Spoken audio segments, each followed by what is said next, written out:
back-to-back Montana Broadcaster Association awards for sports coverage and award-winning sports journalism. Here is Ryan Tutel and Colter Nuanez. Hello, Montana.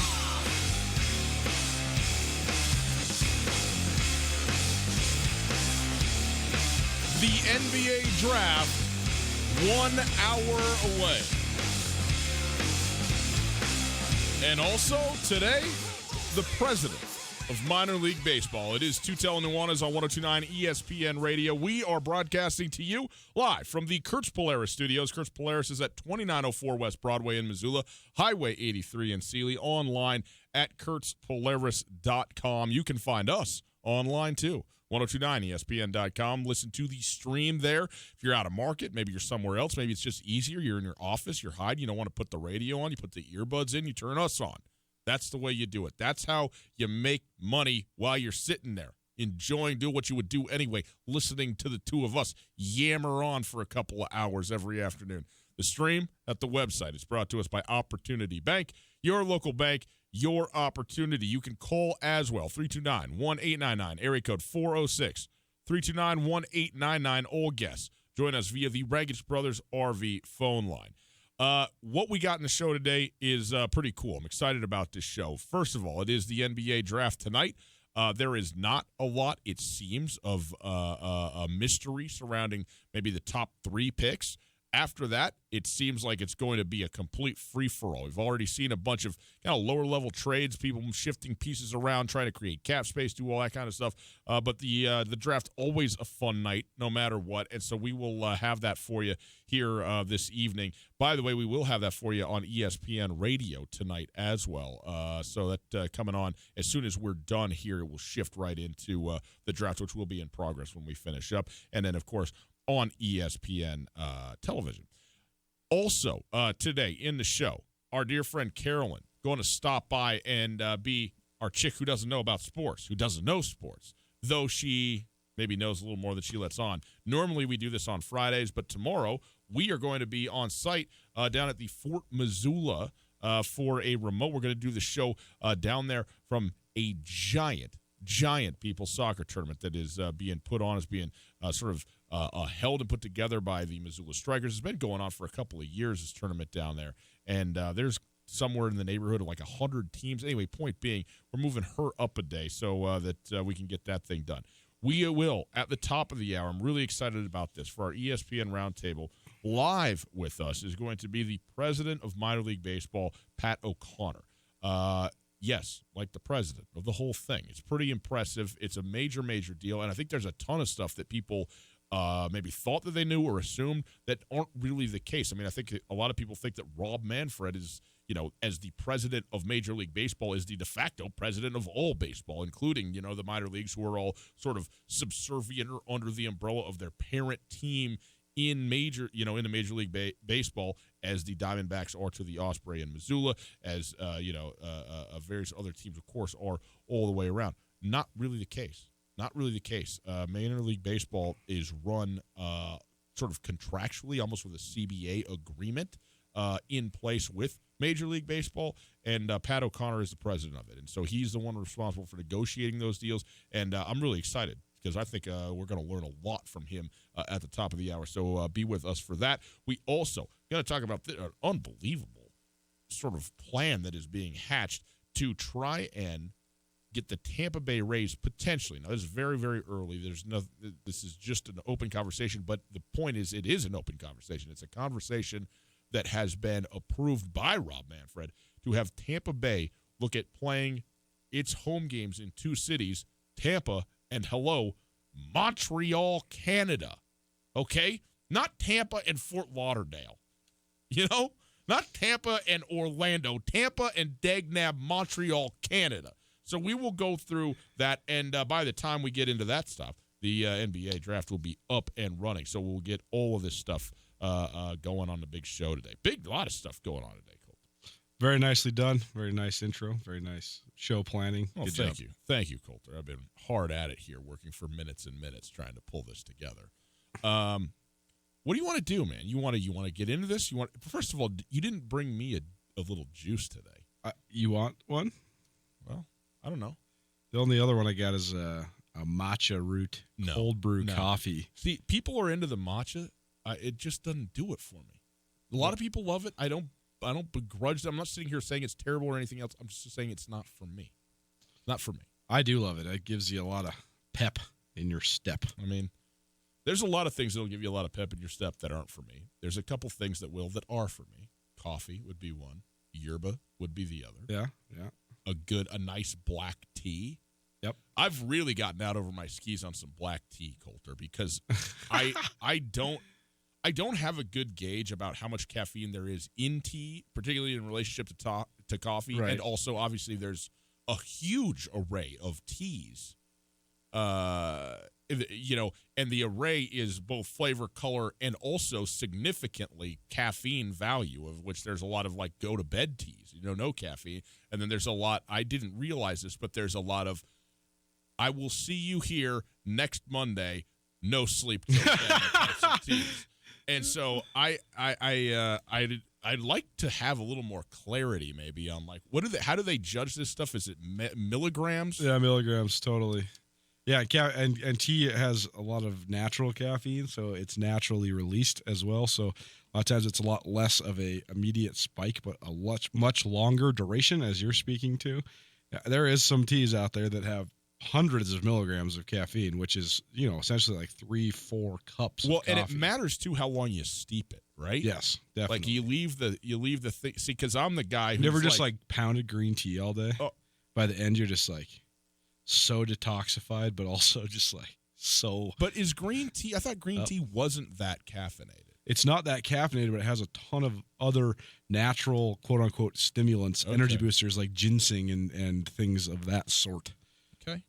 Affect your brain. I'm glad you know about this stuff. It is helpful to me. Do you know about the NBA draft? I do. Well, let's talk about that. I'm actually, right now, what I was doing while we were talking simultaneously, I was looking at my list of the top 25 players in the NBA from earlier this year. Coulter Nuanez top 25. Yep. And I was looking at where each of these guys was drafted. And I think it's a very interesting parallel because I think that the NFL draft, if you're a really big-time football fan and you do watch a good amount of college football and you do watch a good amount of NFL football, especially I think that guys like us even have an even more invested interest in the NFL draft than maybe any other people, because not only do we prevalently watch NFL football, not only do we watch FBS football, but we also cover small school football. So to me, the NFL draft is fun to watch from start to finish. Thursday through Saturday. Because the first round, it's a complete free-for-all. And it's like I always say, there's this funny narrative in the NFL where, this guy, he was a third-round pick. He's really exceeded expectations. Right. It's like, no, man, you're a third-round pick. He was a defensive player of the year in the ACC. Right, like all these running backs that are third-round picks. It's like, well, yeah, okay, you're like the third best running back in college football last year. You just there's just 22 positions to draft. Each position has different value. Right. But oftentimes you might get the single best center or guard in the second or third round. And you're getting the best dude in all of college football in that round. And then, when you get into the later rounds, we've seen so many guys that we have covered and even known drafted, and that's always fun. That's cool. And I also think that when you're watching the NFL draft from your team's perspective, you know what your team needs, and so when they're drafting a fifth-round receiver out of Oklahoma, you're like, yeah, that's what the Packers need. That's what the Vikings want. And so I think that there's a lot of intrigue in the depth of it all. I think that the NBA draft, this NBA draft specifically is very unique, because I think that the top of the draft holds a couple of the most exciting guys that we've seen in a while. I think that Ja Morant would be at the absolute peak of the hype machine if this draft class didn't also contain Zion Williamson. I think Ja Morant is and if he hadn't played it, what is it, Murray State? Murray State, yeah. I mean, but I think that Ja Morant is I think he is a combination of Trae Young, not quite as fast, and De'Aaron Fox, not quite as long, but a little bit bigger. And I just think that Ja Morant, if he can add a shooting stroke, is going to be a great NBA point guard. I think he'll be an impact guy right away. I think that his game will get better in the NBA because the wide open space and the rules being different. There's been several point guards that have come from college to the league that have just, even though they were great in college, got better the day they got to the league simply because of the way the game is called and simply because of the way the game is played. Steph Curry, Damian Lillard, Kemba Walker to a certain extent.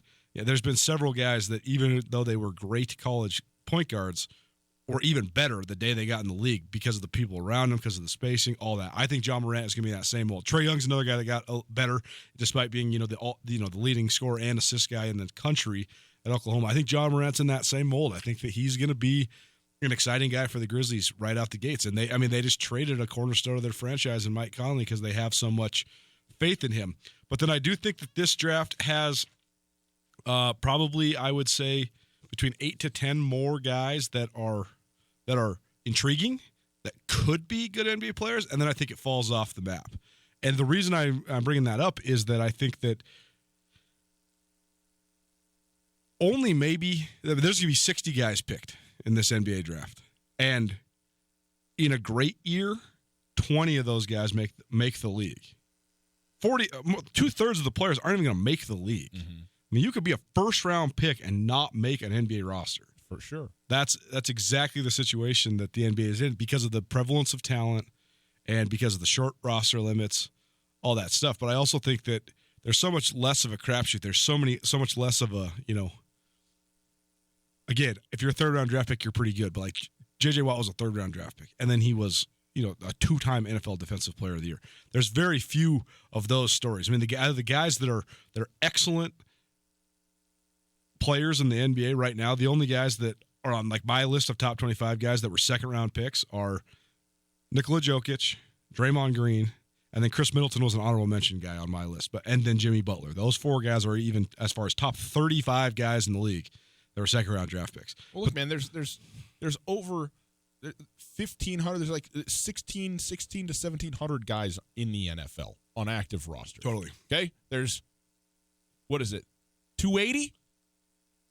That's a little more than that. 330. Something like that. 12 guys, 360. But 12 active guys per roster. Point is that there is 20%, 1/5 of the guys in the NBA than there are in the NFL.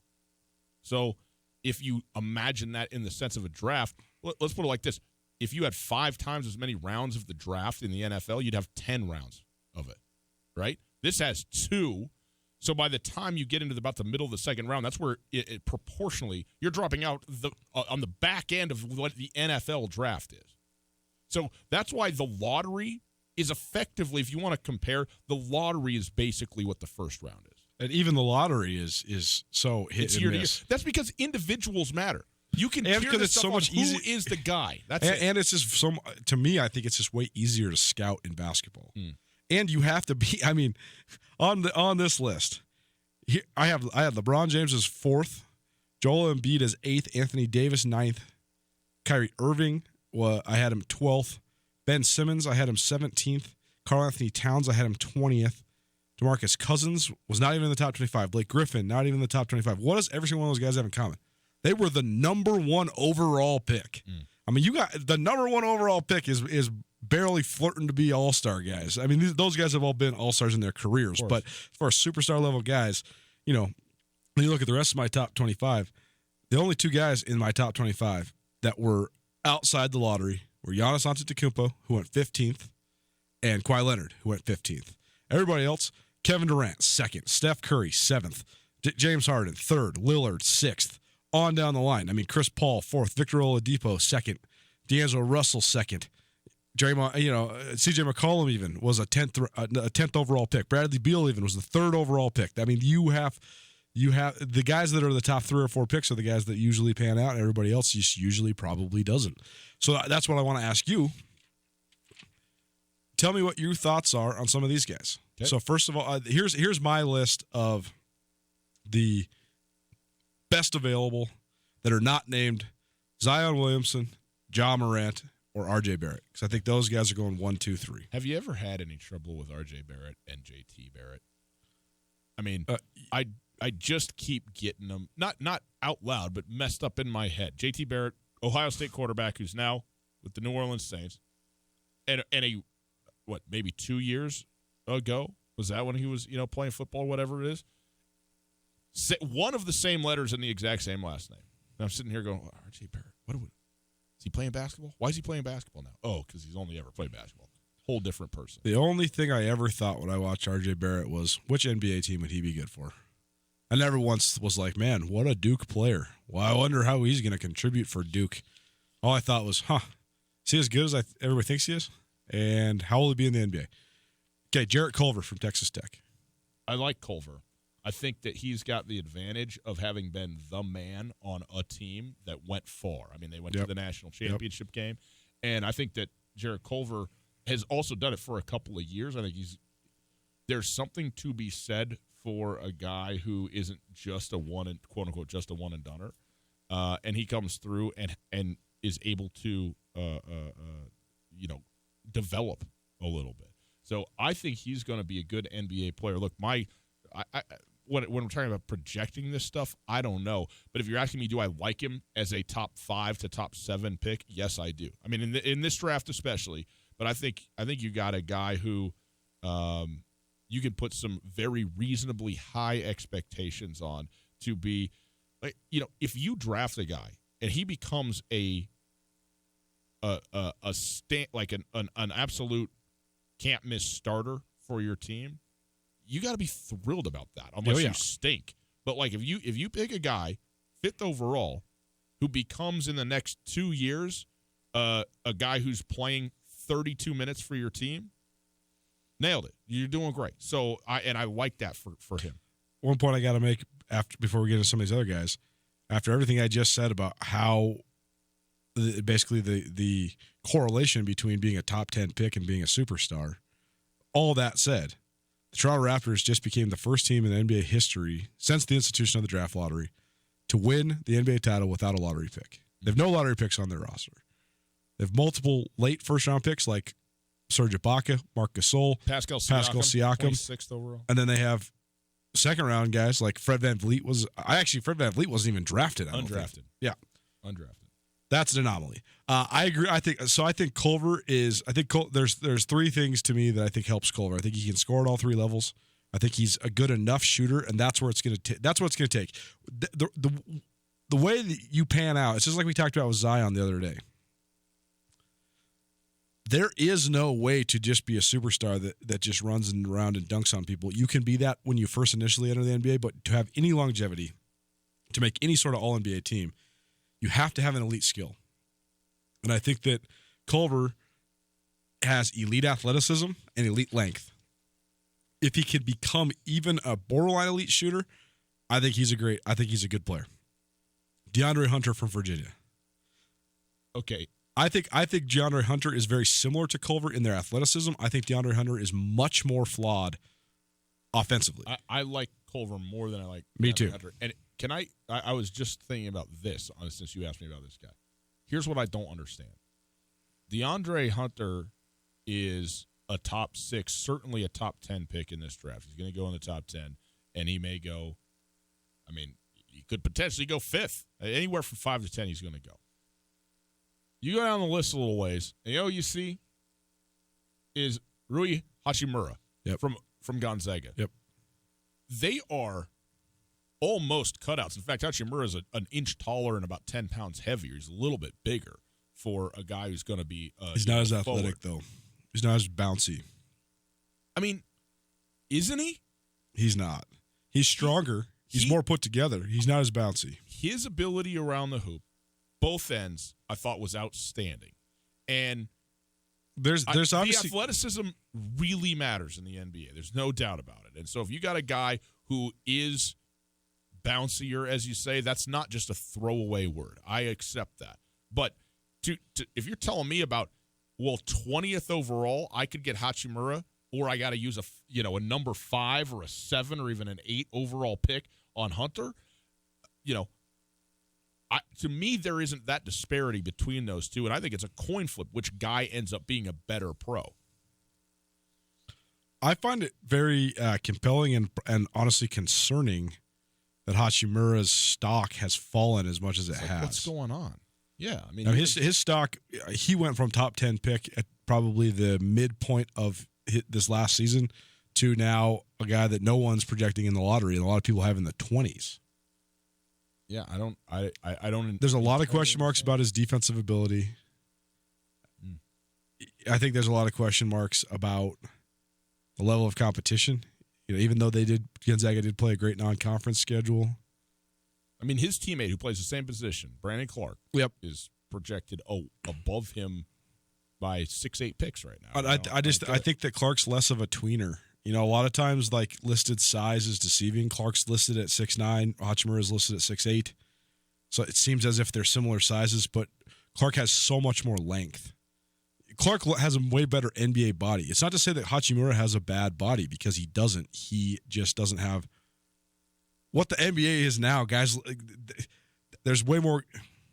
Everybody wants guys to look like Giannis. They don't want normally proportioned guys. They want freak show. Yeah, well, Giannis didn't look like Giannis when he was drafted. No, he did not. I don't know what's the knock on Hachimura. I think that there's several knocks on him. I think that mentality is a knock. I mean, I think that he has a reputation of being soft. Yeah, where you're grasping at things. I'm just telling you. I'm just telling you why I think he's falling. I don't necessarily. I mean, I think we also have proximity bias to both Hachimura and Brandon Clark. We watch those guys way more than pretty much anybody besides the Duke guys on this list, because they play Gonzaga. I mean, I watched Gonzaga a lot this year. I watched Duke a lot this year. I did not watch Vanderbilt once. I do not know what Darius Garland is like. What do you think of Darius Garland, though? Because Darius Garland was a guy who was a top 10 player coming out of high school. He could have been. I mean, he's one of those guys that would have been drafted out of high school likely if that rule wasn't in place. I got no idea. Yeah, me neither. I think it's concerning that he only played in 5 games in college. But more often than not in recent years, the guys who have come from small schools who climb rapidly into that top 5, top 10 range, like Damian Lillard, for people that didn't, most people didn't know Damian Lillard, CJ McCollum. I mean, those guys rose rapidly because they're the exact thing that the NBA wants in terms of they're going to jump in their production right off the bat just because of the style of the game. Okay, a couple more guys I want to ask you about. Kobe White from North Carolina. I think he's a complete anomaly to me. I don't really have no idea. I think he's small. I don't think he's an elite shooter. But you know what he is? He's a great competitor. And a blur. He is so fast. He is, I mean, I don't know if we can quite get there with some of the guys in the NBA in terms of his speed, but he gets the ball up the floor.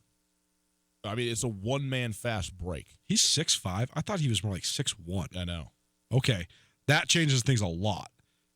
So that's what I do like about Kobe. I'm with you. I think that there's a lot of skill stuff that he doesn't possess, but he is, I mean, he blows by.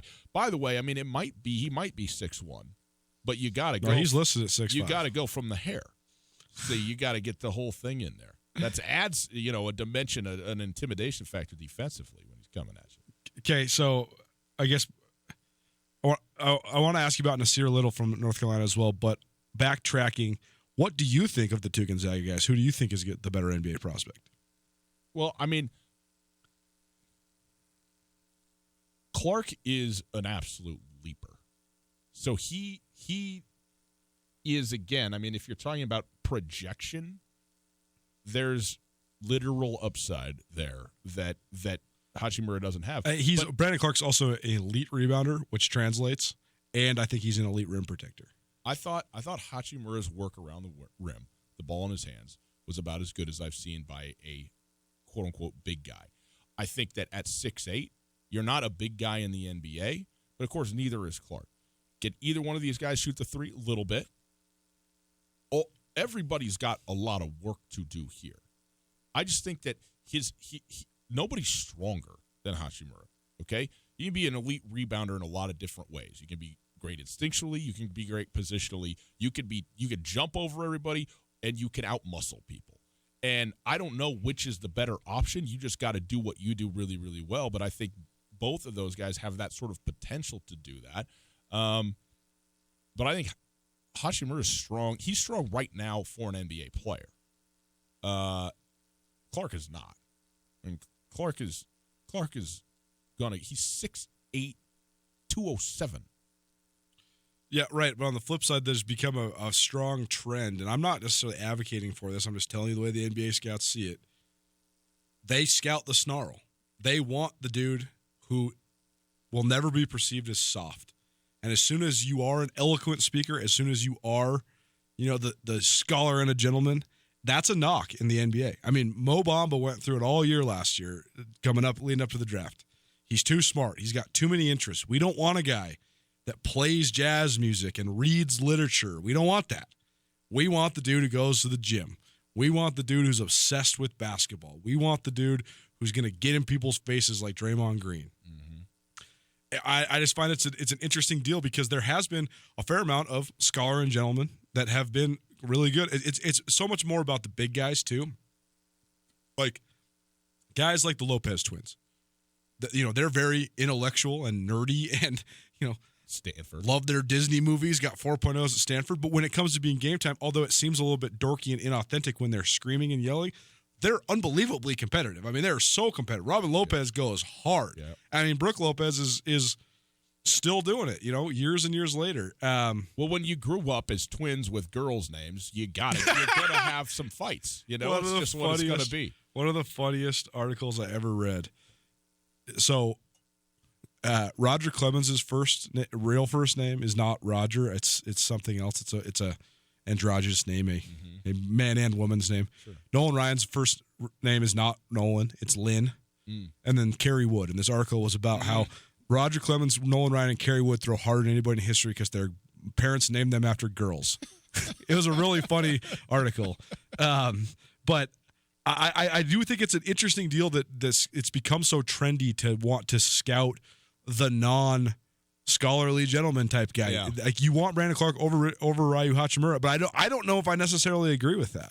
I also think that Hachimura is such an interesting case study because the NBA has become so much about pick and pop big men and being able to shoot the three. Where does Hachimura get all his work done? He is so good at the on the elbow, like at the key, and then he gets into in the key. But he has that turn face 17-footer as well as anybody in the country. Yeah. But that's not the shot that the NBA wants anymore. And I just find that really compelling. Okay, so then Nasir Little, what do you think? I don't know. I mean, I watched him play several times. I'll say this. I thought that he didn't stand out to me when I was watching him the way that some guys do. Now, and he only played like 17, 18 minutes a game. I thought Kobe White, when I was watching North Carolina, was the guy I couldn't take my eyes off. Yes, totally. What does that mean? Maybe nothing. What do I know? Maybe nothing. But if I'm talking about, and look, if you're watching Duke, North Carolina, you got 5 of the top 10 picks in this draft playing on the floor. So maybe it's not that big a deal that he doesn't just leap off the page, so to speak. But, I guess I would say I never really was forced to take note, I felt, of him at times. I just find this so fascinating how good you can be and then how you can go and be okay in the league but still just be like anonymous. Like, remember how good Malik Monk was in college? And now what have we heard of Malik Monk in the NBA? Like nothing. Mm-hmm. He was in the NBA and I think he plays minutes. But I mean, the same thing I could say for Buddy Hield. Now we know that. But Hield really turned the corner this year. He did, but still, people are like, "Oh yeah, man, I remember that dude. He could fill it up at Texas, Oklahoma. What? Who would care which one of those two? I mean, yeah, no conflict there. Well, that last point is that I think that there's been so much screaming and yelling about all the controversy in college basketball with all these wiretaps and cheating and brokering players and all that. And I do think that it is actually affecting the talent pool because I do think that there's been some guys that have gone elsewhere or rallied at different schools. I mean, the fact that Duke has taken over as the one-and-done school, I mean, we're not talking about any Kentucky guys. I didn't ask you about a Kentucky guy. Not to say that Calipari is a rapture in any of this, but he kind of set the pace, and it's just matriculated on down. But forever, you talk about the NBA draft, and there's going to be an Arizona guy in the top 10. There's going to be a UCLA guy in the top 10. There's going to be, LSU guy somewhere in the lottery. None of those schools, we're not talking about those schools. We're not talking about Auburn. We're not talking about Tennessee. We're not talking about any of these schools. We're only talking about basically Duke, North Carolina, Virginia, Texas Tech. And I mean, imagine this. I mean, to think about Vanderbilt, Virginia, Texas Tech. Right. No Kentucky. I mean, that's insane. Yeah, Tyler Hero and P.J. Washington, middle of the first round Right. Is well, I mean, there was a Kentucky. good portion of time there where it was like, well, how many Kentucky guys are going in the top 8? Yeah. 4? Yeah. Yeah, exactly. Last one, Cam Reddish. In or not? He's mopey. Is he mopey? He's mopey. I can't handle it. That's not going to do it then. That's clearly not going to do it. It's Tutel Nuanez, 102.9 ESPN Radio. Hey, our weekly visit from our friend Carolyn. She's our chick who doesn't know sports. She's going to tell us all about sports right after this. But before that, let me tell you about RecCon 2019. It's July 19th and 20th. What is it? Well, it's an outdoor recreation and conservation convention. Dozens of exhibitors from gear manufacturers to outdoor nonprofits are going to be there. There's outdoor learning exhibits throughout the day for people to learn more about products and initiatives from various groups all over the place. Lots of cool off-road vehicles, fun for the whole family. It's 9 a.m. to 6 p.m. both days. Again, it's July 19th and 20th. There's going to be beer from Big Sky Brewing. There's going to be food trucks. You get yourself, have a nice little lunch out there, whatever it might be. Tickets are available now at recconmontana.com. There's also some limited camp spots that are also available, so you can go check that out if you'd like to go down there as a vendor, as an organization, whatever it might be. But it's a very cool and uniquely sort of Montana confluence of events going on. Again, this is RecCon 2019. It's at the Fort Missoula, July 19th and 20th. Online, RecCon, RECCON, recconmontana.com. Okay. Hey, everybody, Ryan Tutel, and I'm here with Josh of the Advocates Injury Law Firm. Josh, there's a lot of lawyers in this area. What makes you different? At the Advocates, we primarily focus on injury cases. That gives us the experience and the knowledge to correctly evaluate your case and work with insurance companies and other attorneys so you get exactly what you deserve to make you whole again. We take really good care of our clients, and we're going to fight for every single dollar you deserve. Call 640-4444 or online at montanaadvocates.com. There are a lot of lawyers. You deserve an advocate. In Western Montana, we know shopping local matters, but we also know that you're going to pay more for the quality and customer service that comes with it. Well, not at Selway Armory. Selway Armory is locally owned with a staff of specialists that can answer any question. In addition to the expertise, though, Selway Armory also has a bigger selection and, are you ready, lower prices than the box stores. When you're in the market for firearms and accessories, save money with the experts at Selway Armory. Selway Armory, 2825 Stockyard Road, Unit E6, and online at selwayarmory.com. This is Mike Nugent with Berkshire Hathaway Home Services. Berkshire Hathaway provides Western Montana with full-time real estate professionals for you whenever you need us. Our reputation as the state's most knowledgeable and available real estate group has helped build unmatched trust in the Garden City and statewide. If you have been thinking of making a real estate move in the short or long term, give me a call. No pressure, no expectations. Just professional opinions and service at whatever pace you are comfortable with. Give me, Mike Nugent, a call today, 531-1802. And remember, every question is good to ask. Hey there, Colter Nuanez from Tutel Nuanez 102.9 ESPN Missoula here with Tom from Aspen Sound. Tom got me a great deal on an automatic car starter this winter. Now it's summer. What sort of stuff you guys got going on down there, Tom? Well, Colter, coming into the summertime, we're picking up on the window tinting front. So if you need your windows tinted, give us a call. We'll get you scheduled up. Boats and ATVs are starting to come in full swing, and we're also starting to see the hot rods come out to play. Anything audio related, let us know. We'll get you taken care of. Feel the music at Aspen Sound. Hi, boys and girls. Ryan Tutel And Colter Nuanez from Tutel and Nuanez on 102.9 ESPN Radio, from your very favorite Tutel and Nuanez podcast, and now officially Gracious Mercy on television statewide. That's right. We've been doing a radio show and a podcast since August of 2017, and now it's time for us to expand our reach into statewide television on SWX. We're on SWX every weekday from 4 to 6 live on your televisions. It's available on channel 199 on Spectrum Cable or on 23.3 on your antenna television. And you can download the Watch SWX app and get us that way on your phones and devices as well. And of course, we'll still be right here, 102.9 ESPN Radio from Missoula and the Bitterroot Valley. And as always, you can find the podcast, the live stream, and everything else you need, 1029ESPN.com. Colter, do you think that we're spreading ourselves too thin? Are we going to saturate these people and they're just going to start hating us, the inevitable backlash of the great heights to which we have now attained? No chance. Tutel Nuanez, Montana's only statewide sports talk show. ESPN Missoula Sports Center. Good afternoon, Ryan Tutel, Colter Nuanez, ESPN Sports Center. Francis Martinez smacked 2 home runs and drove in 5 RBI and nearly hit for the cycle, but it wasn't enough for the Missoula Osprey Wednesday night in Idaho Falls. Instead, the Chuckers remained unbeaten, coming from behind, down 2 in the 9th inning, scored 3 and won 8-7. That closes a 6-game road trip with the Missoula Osprey, now 2-4 in the season. Their home opener tomorrow night.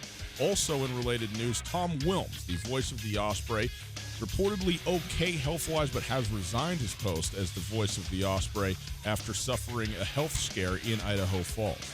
Missoula Loyola Athletic Director Mac Roche is returning to his hometown of Whitefish to serve as an assistant football coach on Chad Ross's staff. The Missoulian reported on Thursday. Roche will coach quarterbacks for the Bulldogs, which is the same position he played during his high school career at Whitefish and the same position he played for Mike Van Diest at Carroll College. While at Loyola, Roche also served as the quarterbacks coach for Todd Hughes and the Rams, helping the team to 2 Class B semifinal appearances and a runner-up finish in the other season. Loyola has hired Eric Stang as its athletic director. Stang comes to the Power School District. He coached football and basketball at Conrad last year. And finally, Missoula Big Sky has hired Arley native and former Weber State standout Jordan Hansen as its head girls basketball coach. Formerly Jordan Fowle, she was a Loyola graduate before she became a 4-time All-State honoree in basketball.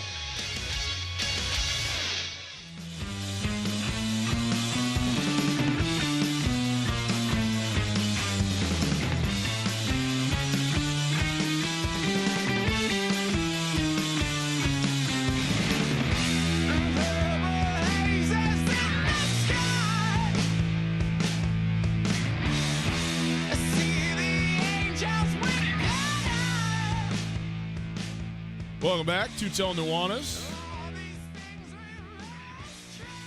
We mentioned this in the news, but definitely want to talk about it just for a brief moment. It's Tutel Nuanez, 102.9 ESPN Radio, broadcasting live from the Kurtz Polaris studios.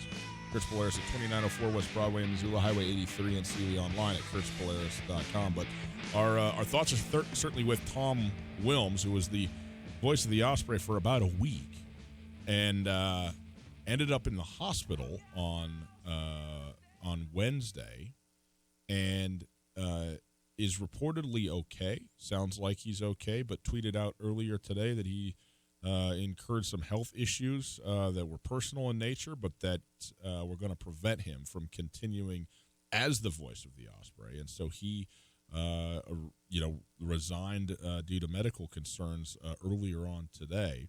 And is headed home. And so our certainly best to him. We was in here last week, and a perfectly nice guy. Listened to him on the radio this road trip, and thought that he did a nice job with it, and certainly our best. And we will keep you apprised as we know more as it pertains to who the voice of the Osprey is going to be going forward and how that will go. Obviously, his health first and foremost. Also, the home opener, where there is a ton of stuff planned for the Missoula Osprey. And this becomes a logistical concern, certainly, for the Osprey to try and find out exactly what they're going to do.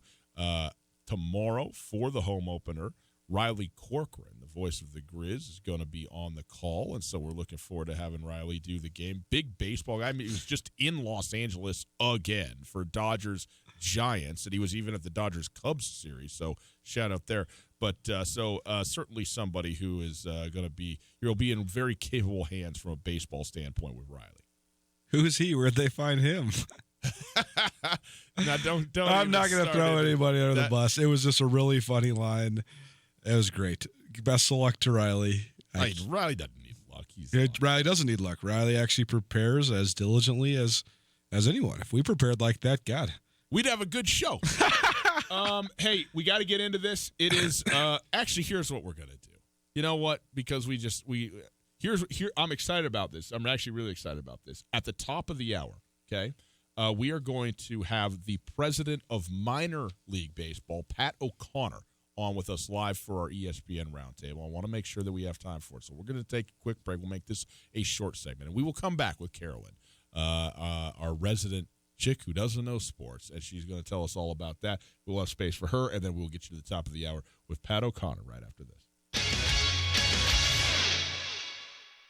Canyon River Golf Club is a must for any golfer in western Montana. Tucked away in a spectacular setting along the Clark Fork River in East Missoula, Canyon River offers one of Montana's best championship golf experiences. And Canyon River is happy to announce their new fleet of golf carts, which include the Shark Experience, an interactive GPS giving dynamic distances and touchscreen interaction to help you play your best. Plus, with Bluetooth, radio, and surround sound, you can enjoy yourself between holes too. Book online at CanyonRiverGolfClub.com. Missoula's best golf, Canyon River. Good news. Missoulians can finally move into what we love best, being outside.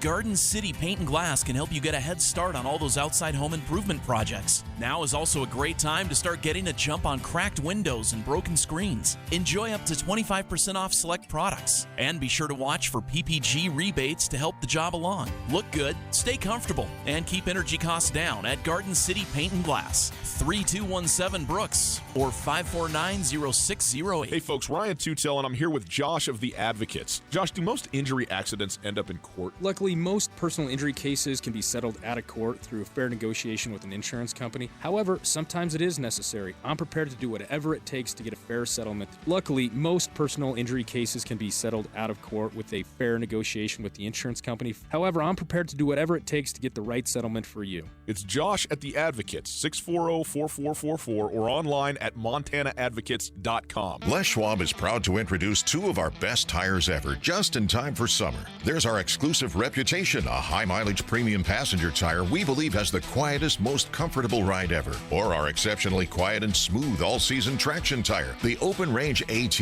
Get $50 off alignment when you purchase a set of 4 Open Range AT or Reputation tires. Book an appointment today at leschwab.com. Les Schwab Tires. Doing the right thing matters. Cannot be combined with other offers. Limited time only. See details at leschwab.com. On Russell, across from the fairgrounds.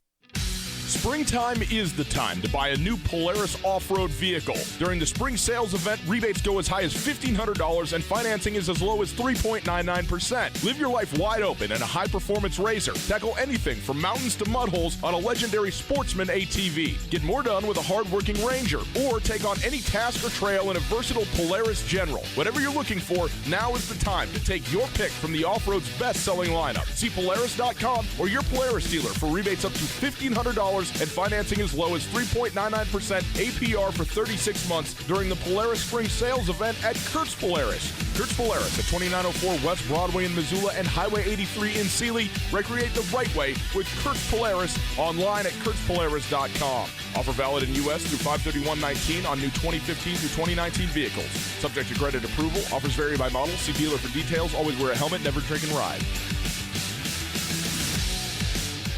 Tutel and Nuanez on 102.9 ESPN Radio for Missoula.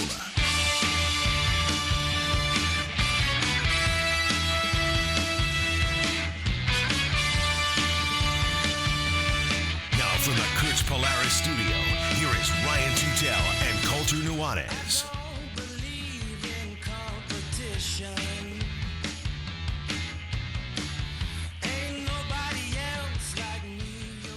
There is nobody else like you around. Gary Clark Jr. Collab with Tom Morello, Atlas Underground. Shout out. Coming to Missoula, Montana in September, right? Indeed, September 8th. Are you already locked and loaded for that show? I'm locked and loaded for all of them, buddy. I actually don't have my physical tickets for that one. I do have already secured tickets for John Butler Trio, for Revolution, for Iration and Pepper, for Incubus. Excellent. If I told you my John Butler Trio story? Can't wait. Do you like John Butler Trio? I mean, I am almost as obsessed with John Butler Trio as I am with Dave Matthews Band. Well, good, because that's what the story's about. Great. I interviewed John Butler. Here? No. Pacific Lutheran University. Does our good friend Alania know this? Probably she doesn't. Because she actually thinks that John Butler might be like a god. Yep. Well, he sat in there. He played his guitar for us. We talked for a while. Very nice guy. Enjoyed it very much. And then he was opening for Dave at the Gorge. That was the auspices of his interview with us. And he said, hey, just happened to bring by some tickets. Would anybody like them? And I was like, well, I don't want them to go to waste, John. So thank you. Was he cool? Great. I mean, he's Australian. Of course he's cool, man. He's also very unique. He's of the earth. And I enjoyed our interview very much. I enjoyed our time together. I have a debt of gratitude for those tickets. I took my sister Kelsey. We went to the Gorge. We watched John Butler Trio and Dave Matthews, and it was a very spectacular evening. So that's my John Butler story. How about Carolyn? Very funny lady. She's great. She's our chick who doesn't know sports. We usually do this tomorrow. We got to get it in today because we are down at the Fort Missoula tomorrow for the big soccer tournament and for a remote there. Come say hi to us. But a day early, delivering to you joy on this somewhat rainy, cold Thursday. Here you go. Back again with our weekly sports update from a chick who at least claims to not know anything about sports. Carolyn, how you feeling today? Yesterday, you dragged me 5:30 in the morning down to the sweat cycle. It was invigorating, mind clearing. It was great. It was super fun. I can't wait to go to more classes. Like, they have a yoga class where they play gangsta rap. That's like Two Tail's dream come true. Yeah, I can do yoga to gangsta rap. Thanks for the invite. Oh, appreciate you want to that, go? guys. Well, you weren't invited. No, by I wasn't. Sweat Cycle. Yeah, clearly. It is fun though. I really did enjoy it. It's I've done a lot of cycling before, but it's definitely a different take on cycling. And I'm glad you've talked me into this. It would be a good pursuit. They have all sorts of other things too that we're going to try. Right? I'm interested in a lot of the other things. I was telling Ryan yesterday, I was feeling real macho. Grabbed the 20-pound weights for the. I know. I was like, what are you and doing? that really hurt. By the time I was on shoulder press number 497, the 20-pound weights didn't feel great. Yeah, you're not supposed to do that. There's no chance that you shoulder pressed 20 pounds anywhere close to 500 times. No chance you did it 50 times. You weren't there. Yeah, you're right. I wasn't there. I did it for the duration of one song. What else matters? Normally we do the chick who doesn't know about sports segment on Fridays. We're doing it on a Thursday today because tomorrow we are going to be doing a remote down at the Fort Missoula, which we're excited about. Are you coming down to this thing, Carolyn? Are you going to learn about sports? Are you going to learn about soccer tomorrow? Excuse me, I'm a soccer mom. Oh, Hello. right, of course. Southgate Mall sponsored us to be down at the fort tomorrow from 4 to 6 p.m. And at the Intermountain Cup Championships, which is, I think, almost 100 teams from U12 and up coming in and playing. It's gonna be amazing. It's gonna be massive. I'm hoping that there's a place for us to set up. I mean, they know that we're coming down there. Yes, I talked to them today. I have it all worked out. We'll discuss that later. We'll be right outside the pavilion. I mean, you're talking about like thousands and thousands of people at this thing. People. Yeah. Yes. What's the life transition like when you acknowledge, wow, I really am a soccer mom? I mean, I feel great about it. I don't have a minivan, so Ryan does. I'm happy about that. I do have a third row in my Honda Pilot, so I can accommodate all these little stinky soccer players. What's the most number of people that you fit into that vehicle while driving?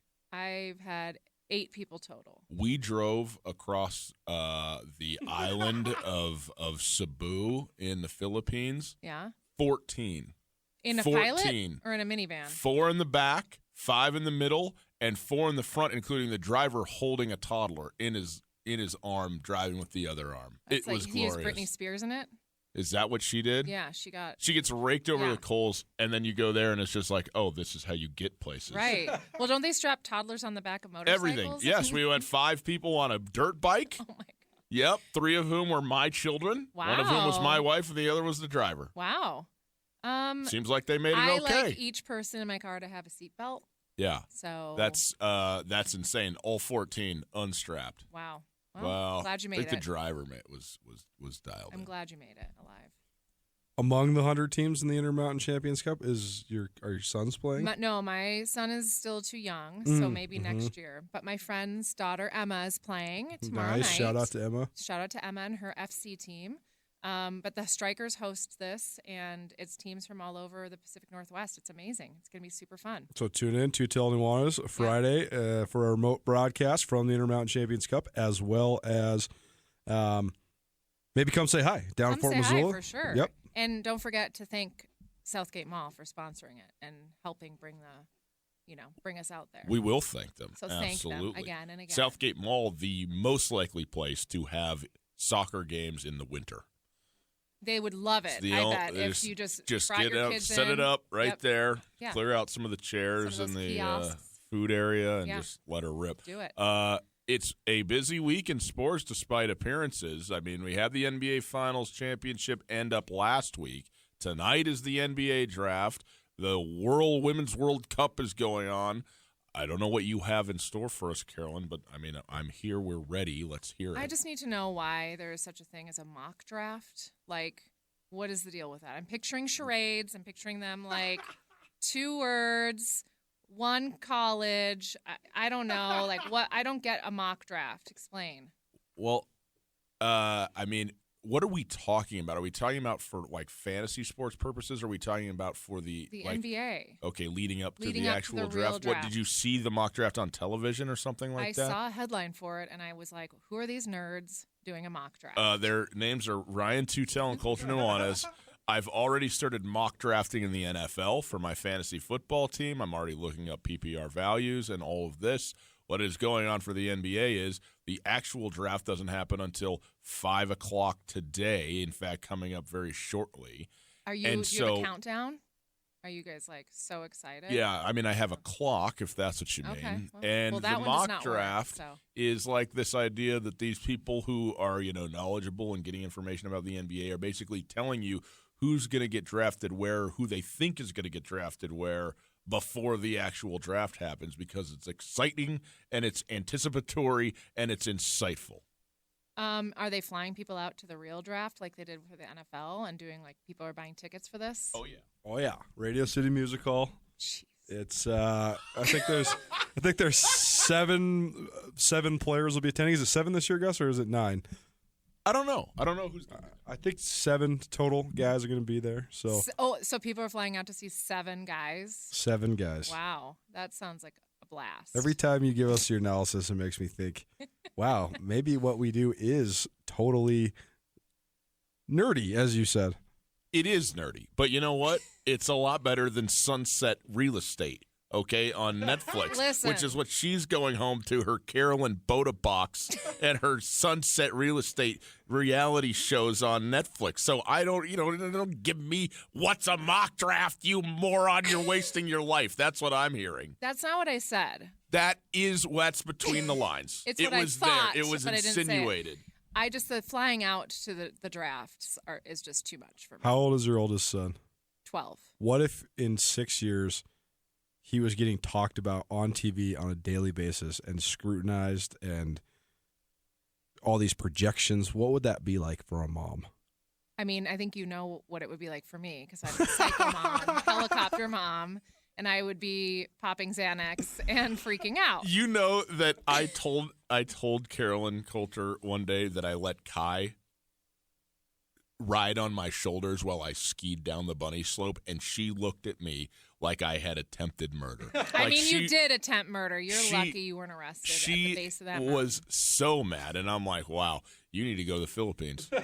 Okay, because probably do. that's going to back you way off all this helicopter I stuff. know. By the way, if your son was being scrutinized and projected and talked about and being broken down and what his weaknesses are and so forth in front of a national audience in 6 years, you should be thrilled because you're on the verge of being a multi-millionaire family and your son is a professional blows out a athlete. knee in No, his he's first still year. a multi-millionaire athlete. You should be thrilled. I would be thrilled as long as they're nice. They're not going to be nice.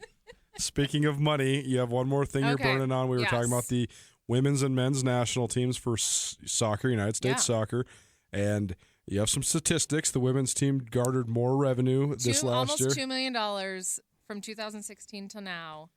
More money, more ticket sales than men's soccer. And the disparity in salary is almost double or triple on the other side of this. Right. So this is more of a serious topic. There's actually a lawsuit that is playing out for this. I think that the average United States woman national team member gets paid $4,500 a game, which is about $99,000 a year.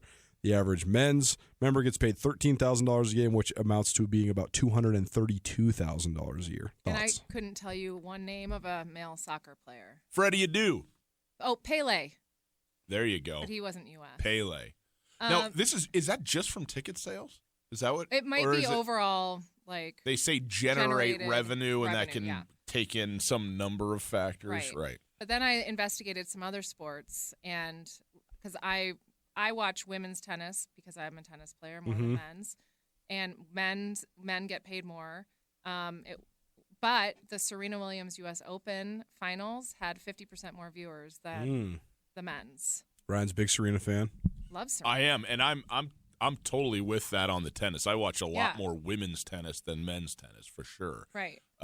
And it's interesting because there's some sports where clearly there's a lot more revenue and viewership for the men, and then there's other sports where clearly there is more for the women, and yet the men are always being paid more. Right. Seems like. Yeah. So I don't know what the answer is. However, Regardless. there's a huge uptick in people tuning into women's sports. I mean, because they can listen on the radio, they can stream it, they can watch it on TV. So even if it's not covered on ESPN, they can find it.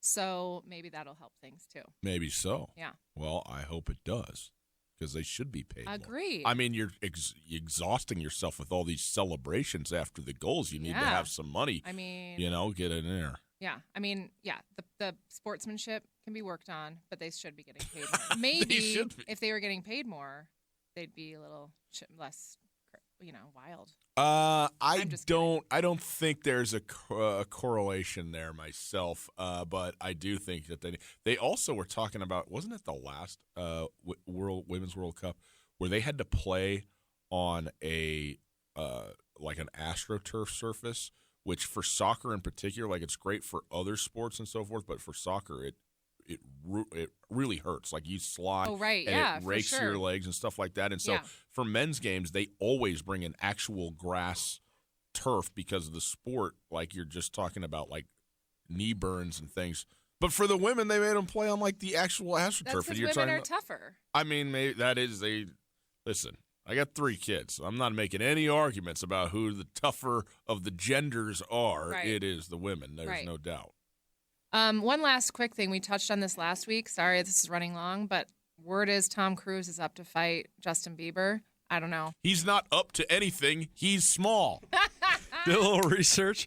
Tom Cruise was a 2-time state wrestling champion in high school, so I think that gives him a pretty definitive advantage. Yeah, high school was like 30 years ago. Yeah, I don't think Justin Bieber even went to high school. I think Justin Bieber's just been singing on the stage since he was like 8. All right, I'll give you that. I still hate Tom Cruise more than Justin Bieber. So. I love it. A sports update from a chick who doesn't know about sports, one of our favorite new segments. Keep it rolling, Carolyn. Thank you very much. Thanks. There you go. Each week, we bring it to you. Well, she brings it to you. Carolyn, a chick who doesn't know sports. Hour 1 in the books. Hour 2, straight ahead. Boys and girls, excited about this one. Up next, Pat O'Connor, the president and CEO of Minor League Baseball.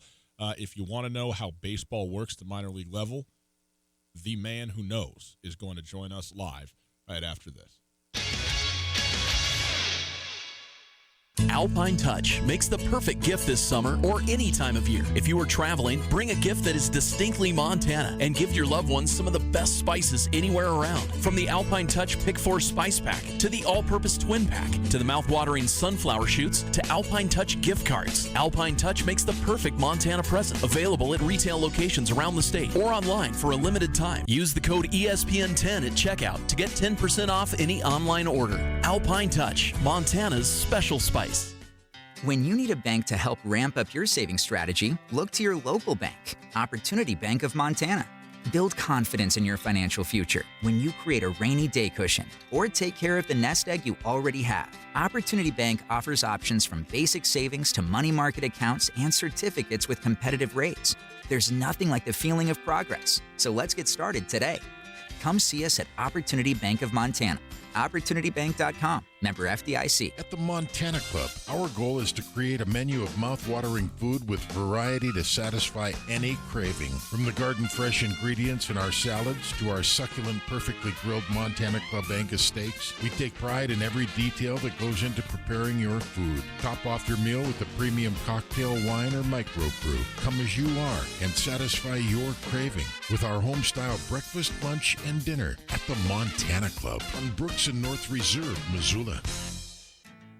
Hey folks, Ryan Tutel here, and I'm with Josh from the Advocates Injury Attorneys. Josh, if our listeners have been injured in an accident, how can you help? We're here to help you after a car accident by negotiating with insurance companies, recovering lost wages if you have any, and even getting you into a rental car if you need one. Call us today for a free consultation, and we'll get started helping you right away. If you need help, get a hold of the Advocates. Call Josh at 640-4444 or online at montanaadvocates.com.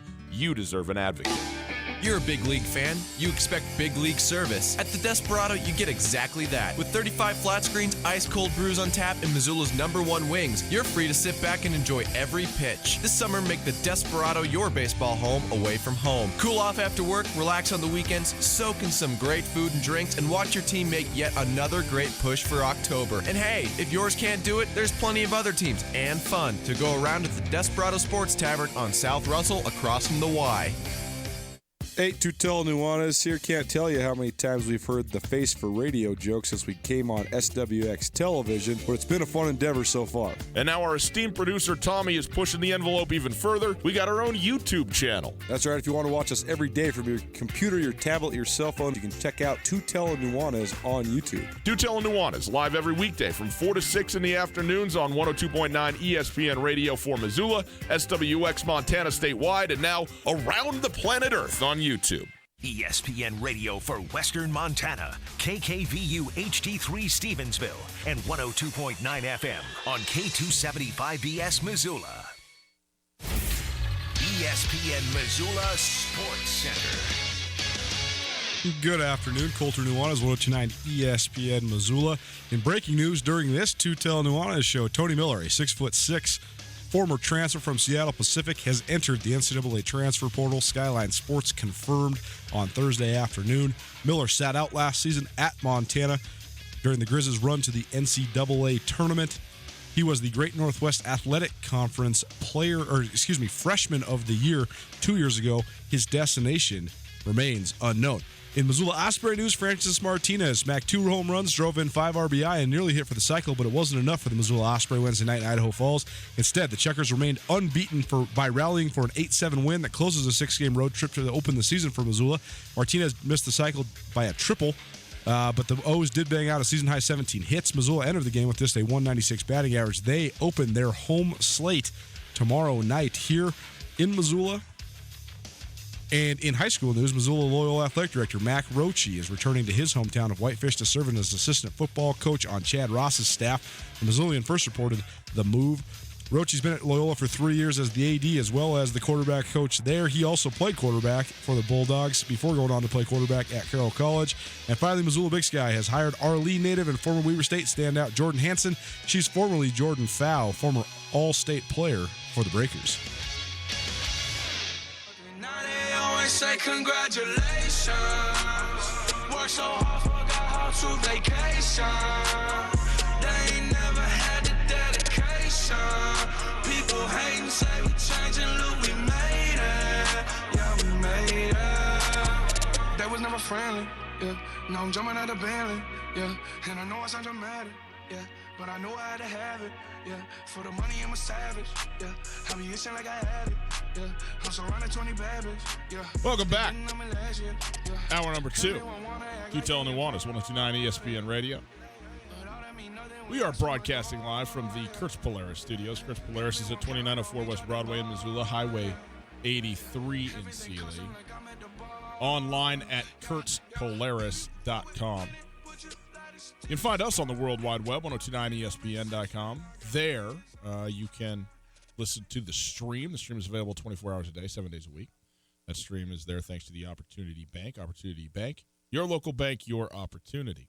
If you missed anything in the first hour of the show, listen on the podcast. The podcast is there every single day for you. You can listen whenever you want to. It's available on the TuneIn Radio app. Still, as far as I'm aware, available on iTunes. iTunes still exists, still an entity in the world, still there. Also on Spotify, also on the station website. Basically, wherever you get podcasts, check out the Tutel Nuanez podcast. We'll be there for you. It's brought to us by the Wingate by Wyndham Hotel. We are efforting Pat O'Connor for our ESPN Roundtable.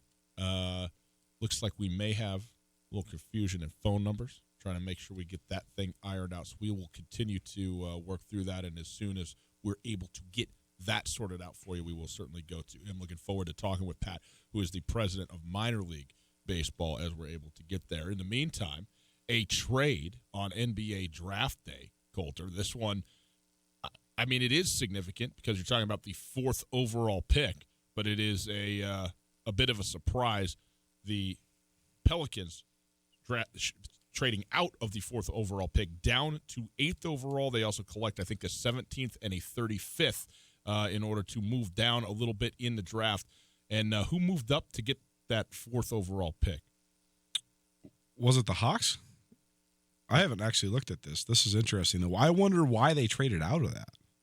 Well, I mean, they are looking. Oh, it is the Hawks from the Lakers through New Orleans. So the Atlanta Hawks moving up, and the expectation is that they're probably going to go after the kid out of Virginia to go after DeAndre Hunter, who they wanted to get because they felt strongly about him, and at 8 they didn't think that he was going to be there. So they trade out basically a mid-round first-rounder and then an early second-rounder to the Pelicans in order to move up those 4 spots. I think the Pelicans maybe felt like the guy that they might be most interested in probably still going to be around at 8 so they can gain a couple. I also am interested to know if they are going to try and continue to maneuver because, again, probably what they don't need is another young guy or even a collection of young guys. I mean, grouping up, compiling draft picks is somewhat surprising to me. I would have anticipated that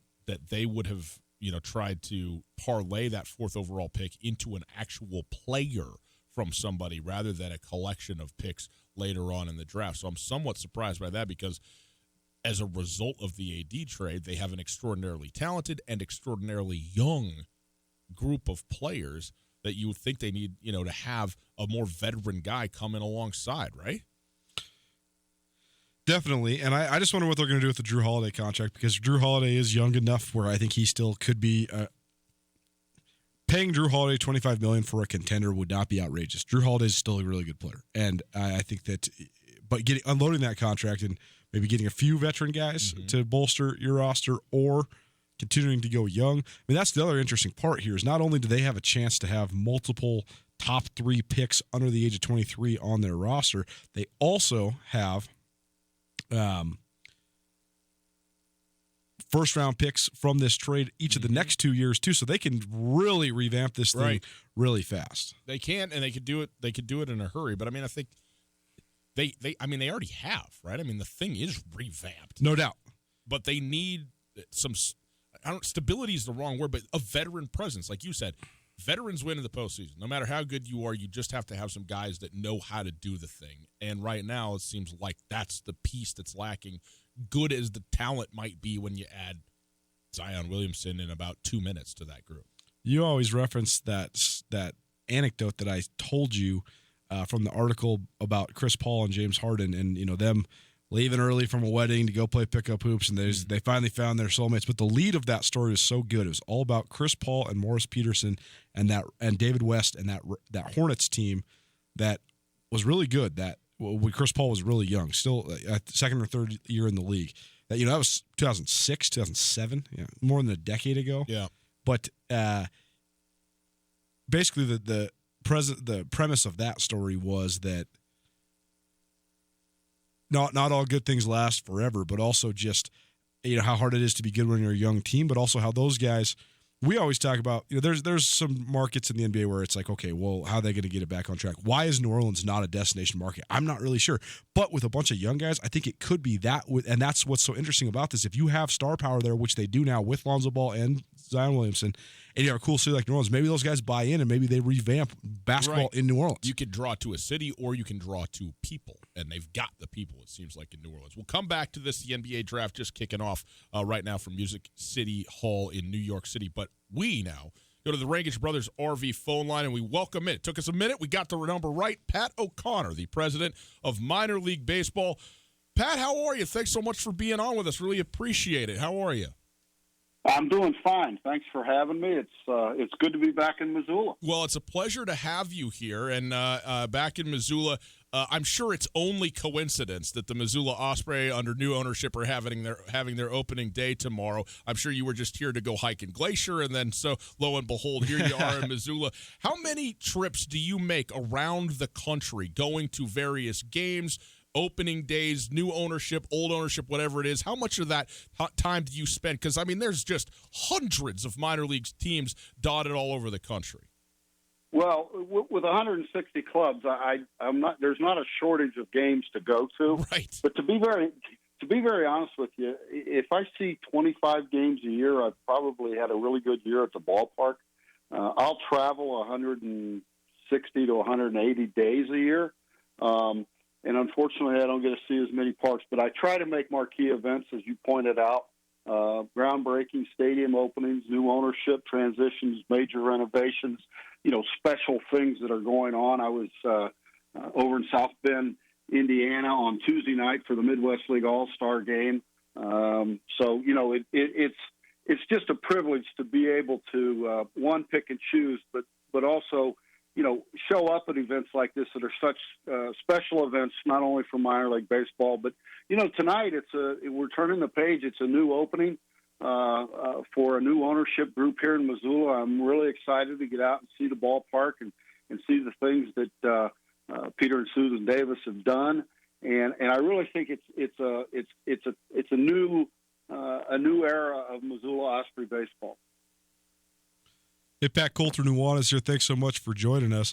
There's an awesome mystique that comes with minor league baseball. I think that it's a pure version of the game. I think people really have a lot of nostalgia that is attached to it. And, a city like Missoula, where I'm from, I got great memories of the ballpark. And it's one of my favorite things to do in the summer just because it's a great venue and all that. But you've been involved in professional baseball for more than 3 decades, and you've been involved in minor league baseball for 25 years almost. What has kept you attached to the game? What do you love about minor league baseball? Well, I think you've hit on the key points. There are so many touch points. I mean, everyone has a minor league baseball story. I mean, mine goes back to when I was 9 or 10 years old in Columbus, Ohio, on Little League Day, when I was in my uniform, walking around the warning track, made eye contact with Freddie Patek, who was just about my size at 5'4" and playing shortstop for the Columbus Jets. Right. And he looked at me and he said, "Hey, kid, how you doing?" And he had me. And that was it. And when you think about it, every city in every part of the country, just some facts. I mean, 81% of the country lives within 50 miles of one of our ballparks. That's a pretty astounding fact when you stop and think about it. We're in 42 states. It's just it is the purest part of the game that these young players, I tell people all the time, at any given time, you're going to see a major league play and a minor league game. And if you don't call me, I'll give you your money back for the ticket. Yeah. I haven't had any calls in 25 years of being in the central office. The problem is for that young man is the same young man doesn't make the same play every night. That's why he's here and not there, but he's on his way. And that's just what it's about. It is a pure form of the game. It's about families. It's about communities communing and coming together. When I walk around a ballpark, and I'll do it tonight, I see grandparents and parents and kids, sometimes the same family unit set in the same stretch of seats. Now, don't tell me that that's not good for Missoula, Montana, for 159 other cities in the country. That's what America's about, is being together and spending time. And, oh, by the way, you're going to see the best players for their age and experience level in the world playing a baseball game. It can't be any better than that, can it? I don't think it can. Pat O'Connor joining us. He's the president of minor league baseball. And, Pat, it's interesting the relationship between minor and major league baseball. I don't even know if it occurs to people that there is such a thing because, here in Missoula, it's the Missoula Osprey. They're the affiliate of the Diamondbacks. And, you have these, the farm system that everybody's kind of familiar with. And I think everybody just assumes, well, it terminates at Rob Manfred up there, in the MLB office. But to imagine that minor league baseball has its own president, yourself, and the entire administration, and that you have to continually be in conversations and contractual agreements with Major League Baseball regarding the relationship that exists there. What is, first of all, the difference between minor league and Major League Baseball at an administrative level, and what are the CBAs or the agreements that are in place to continue to facilitate a farm system to the bigs? Well, we do have a contractual agreement. We're separate entities. We are technically the National Association of Professional Baseball Leagues. They're Major League Baseball. We sign a contract. In that contract, it is spelled out in great detail who's responsible for certain aspects of this relationship. We, in fact, are negotiating a successor agreement as we speak. So, and I think the biggest difference is really the size. Our office has grown. When I went to the central office in 1993, I was part of an office expansion that took us from 10 to 15 people. We're currently at 71. The commissioner's office, after a little bit of a trim down, is probably 500 when you consider MLB Network, MLB.com. So a lot of it is just size. We will go from $265 million in revenue in 1993 to probably $1 billion this year. They're at $11 billion. So it's just size. But at the essence, Ryan, we're on the same side of the same business, which is, to run the business aspect of baseball with a capital B, as an industry, as a sport, as an institution in this country. And so, there are so many similarities. It's never been a better time to be in minor league baseball, whether you're a player, an owner, an executive, an umpire, a sportscaster. And there's never been a time in the history, and it goes back to, the early 1900s, that Major League and minor league baseball have not been on the same page any more than they are right now. The relationship's never been stronger, which bodes well for our fans, which bodes well for our players, everybody involved, but most of all, the community and the game itself, baseball with a capital B. There's some definitive, like you say, I thought that was a great line you had where if you go to a minor league game, you're going to see a guy that plays in the major leagues. It's almost a certainty. And there's been some defining memories of watching Major League Baseball, or minor league baseball, Pioneer League Baseball around Montana for me. I remember seeing Prince Fielder. He was playing for the Helena Brewers for a week. Hit a ball farther than I've ever seen a ball get hit in my life live. Any level of baseball, pro, anything. And there's, sometimes there's guys that are just transcendent. You can just tell this guy is destined for big things. Like you say, you try to get to a couple dozen games per summer, Pat. But did you have any defining memories? Any guys that you've seen over the years that you just thought, wow, that guy's got the it factor, and then he became, a superstar in the show? Well, I think, I had the privilege of seeing Bryce Harper play his first professional minor league game. It was evident that he had something special. I go back. I worked for the Astros in Kissimmee, Florida in the late 80s up through 93. I had a chance to see Biggio Bagwell come through. I had a chance to see Nolan Ryan in the latter part of his career. And I don't mean to minimize the talent. But for me, guys, the players come and go, and there are generational players, don't get me wrong. And I grew up when Dave Winfield was drafted by 4 major league franchises, 2 basketball, football, and a baseball. But what really sets baseball apart for me are the people. And, for as many good players as there have been in this business and are in this business right now, they're better people. And those are the ones that stick out. A Biggio sticks out, a Bagwell sticks out, the people I've come into contact with. I've become, acquaintances with Harold Reynolds, Johnny Bench, Ozzie Smith, these kind of people who transcend the athleticism because they're great people. And let's face it, I mean, these athletes, I've been around long enough that they're bigger, faster, stronger than they've ever been. And it's only getting bigger. They're getting bigger, faster, and stronger with technology. But there's just some great athletes, and I don't want to take anything away from any other professional sport, because when you rise to that level, you are the elite of the elite. But baseball is a pretty tough game, and some of these guys make it look pretty easy. Is Ozzie Smith making you do a backflip when you meet him? Is that like part of the requisite of friendship with Ozzie Smith? Is the backflip? No, if you're at the ballpark tomorrow, you'll see me with my center of gravity. A backflip's the last thing that Ozzie would ever ask me to do. But I want to touch on the fact that I'm really excited about the ballpark. The Davises have really juiced up some things out there. A new video board, the community engagement. When I look at a franchise and I talk to owners, there are some that get it and some that don't. If I go up to an owner and say, "Hey, what kind of year are you having?" and he tells me that they're 3 games under 500, his shortstop made the All-Star team. In minor league baseball, guys, he doesn't get it. When I go up and talk to an owner and say, "Tell me about your year." Hey, we sold more season tickets than we ever have. Our per capitas are up. Our fan engagement's up. Our survey numbers are up. That owner gets it. And the Davises get it, believe me. I've had an opportunity to sit with them one-on-one. And they get it, and they're really raising the level. And I don't want to say anything bad about what happened with the previous ownership. I love the Ellises, but clubs come to a point, and you've heard coaches, guys, and what you do. It's time for someone else to come take this team to the next level. Mm-hmm. There's nothing wrong with what's happening, and that's the case. It's a new energy, a new vision, and I think with the improvements, I think the fans are just absolutely going to fall back in love or continue their love affair with the Osprey, and I think that the Diamondbacks are a great partner.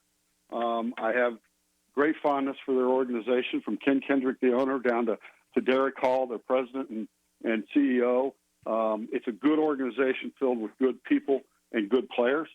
And while watching A-ball and watching rookie ball can be a challenge at times because these young men are just getting started, you're not going to see anything that's a result of a lack of effort or a lack of will. And I'm really excited. I've seen 38 opening days, and they're all special, and they're all opening days, and that's, hope springs eternal. And here we go. And we're going to crank one up tomorrow night out at the ballpark. Opening day tomorrow in Missoula for the home opener for the Missoula Osprey. They welcome in Great Falls, also in the Pioneer League North. Idaho Falls hosting Billings. Pat O'Connor on with us. He's the president of minor league baseball on our ESPN roundtable. And Pat, we'll finish up with you just on a kind of broadly. I think there's you touched on kind of the numbers dating back to 1993 and the increased revenues of minor league baseball as a whole, Major League Baseball, et cetera. Some people look at baseball, especially, talking Major League Baseball numbers, and say fan attendance maybe waning a little bit. Is the interest as much as it once was? Is it more a regional sport than a national sport, et cetera? But for you, especially at the grassroots level, at the minor league level, what do you think about the state of baseball as it exists right now headed into 2019? Well, like any industry of its size and its breadth, we are not without our problems. We are a part of a society that is challenged every day. But the game of baseball with a capital B is in great shape. When you think about franchise values, you think about revenues. The thing I'm proud of is while our revenues have grown, our price points are still relatively affordable, and I would say even more so than relatively affordable. A family of four can come to our game, park, concessions, tickets, cat, the whole 9 yards for less than $65, $70. There are some issues, and I think there are some price point issues in all major sports. I remember when I grew up, you used to be able to go to a game 2-3 times a year, drive down to Cincinnati or up to Cleveland. It's tough now for a guy who's working 8 to 5 to make it into those major sports.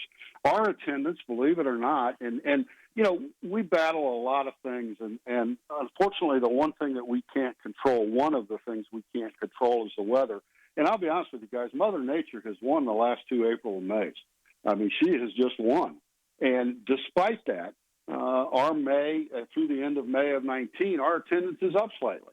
And so, we've played a few more games to make our gross attendance up. But, we're really pleased about that. But one thing that we have to figure out and we have to quantify and we have to adjust to is because people are not coming to our games and sitting in our stands, are they not watching or interested in our baseball game? And I think the answer is no, that's not the case because of technology. More people are viewing baseball and taking an interest in baseball than ever, but they may be doing it through a handheld, an iPad, or a laptop. And that's what we have to try to quantify and have to understand. You know, baseball's headed in a new direction, and you guys are very in tune with what sports are doing. We're headed in a different direction on the field. We're making some rule changes. We're trying to, stay contemporary and relevant with our fan base. It's a microwave society today. They want everything. I grew up, popcorn took 8 minutes in a hot pan and oil on the stove. Today, they want it in 2 minutes and 35 seconds, and Orville Redenbacher better be smiling when he comes out of the oven. and it's just a different world. And some of this we're chasing, some of this we're leading on. One of the big advantages for us is being partnered with Major League Baseball and their drive to technology and their ability to do analytics and their ability to provide insight that on our own we could never afford. So I think the game is in good state. Now, the 27-ounce aside, if we quit messing with it, it's still perfect, okay? But the game with a capital B and the whole institution of baseball is under a challenge. We're under a challenge with marijuana and CDB. We're under a challenge with gambling, and what is that going to mean? Now, for the optimist, it means a lot more revenue. For the pessimist, it means a big challenge to the credibility of our game. So, it's a two-sided coin that we have to deal with. Many people wonder, why do you do this? Why, it's job security, guys. These are things that are challenging our game, and to me, that's why you get up every morning and you go to work to preserve the game, preserve baseball with a capital B. Well, Pat, we certainly appreciate your time coming on with us. We'll look forward to seeing you and a whole bunch of folks, some former big leaguers, Luis Gonzalez in town tomorrow, and the new unveiling of the video board and some of the upgrades to the stadium and the ownership exchange as well tomorrow. And then how about this? They're going to play a baseball game. What a remarkable deal that will be. How about that? Yeah. We're going to do 20. Hey, do me a favor. When you see Louis, ask him who his first general manager was in pro baseball. Okay. I'm looking forward to seeing it. Yeah. I will ask him that very question. Hey, Pat, we really appreciate it. Look forward to seeing you. Thanks for being on with us, okay? All right, guys. Hey, keep up the great work, and thank you for your interest in minor league baseball. Absolutely. Pat O'Connor. He is the president of minor league baseball. We don't mess around here, Colter. We go straight to the top. You know what I mean? Great. We want pizza. We talk to Caesar. We want baseball. We talk to Pat O'Connor. And that was cool. Very, very interesting stuff. Lots to talk about there and hash through. Our ESPN Roundtable presented by Paradise Falls. Paradise Falls down near the corner of South Reserve and Brooks. A nice option on the south end of town. Indoor, outdoor. Maybe you're sitting on the patio. The rain comes. You pop inside. You got a gazebo to sit in. 18 rotating beer tab handles, bunches of TVs, ESPN3 if you want to watch a more obscure sport, and yes, baseball all season long. Summer specials coming out, about to be a new menu change, about to be a new casino at Paradise Falls, all sorts of TVs to watch baseball on and any other sport as well. Like you said, 18 draft beers, 30 big screen TVs. Now carrying Widmer Brothers Hefeweizen. So go check that out because we're doing this ticket giveaway with the Oregon Ducks and the Montana Grizzlies. Montana playing at Oregon September 14th. We're going to be giving away pairs of tickets all summer long, including with a live broadcast at Paradise Falls. So stay tuned for the details on that. But when you're down there, check out the late happy hour, 9 to 11. Maybe put your name in the ticket box. Get registered for that thing. And Paradise Falls is always a great place to wind down, catch a game, hit the late happy hour, whatever you want. 3621 Brook Street, Paradise Falls, Missoula's coolest hotspot. We got a ton of stuff coming up still in this show. NBA draft just getting started. The Rays wanting to play potentially in 2 different cities. Some high school stuff going on. And, hey, how about some giveaways? All of it next.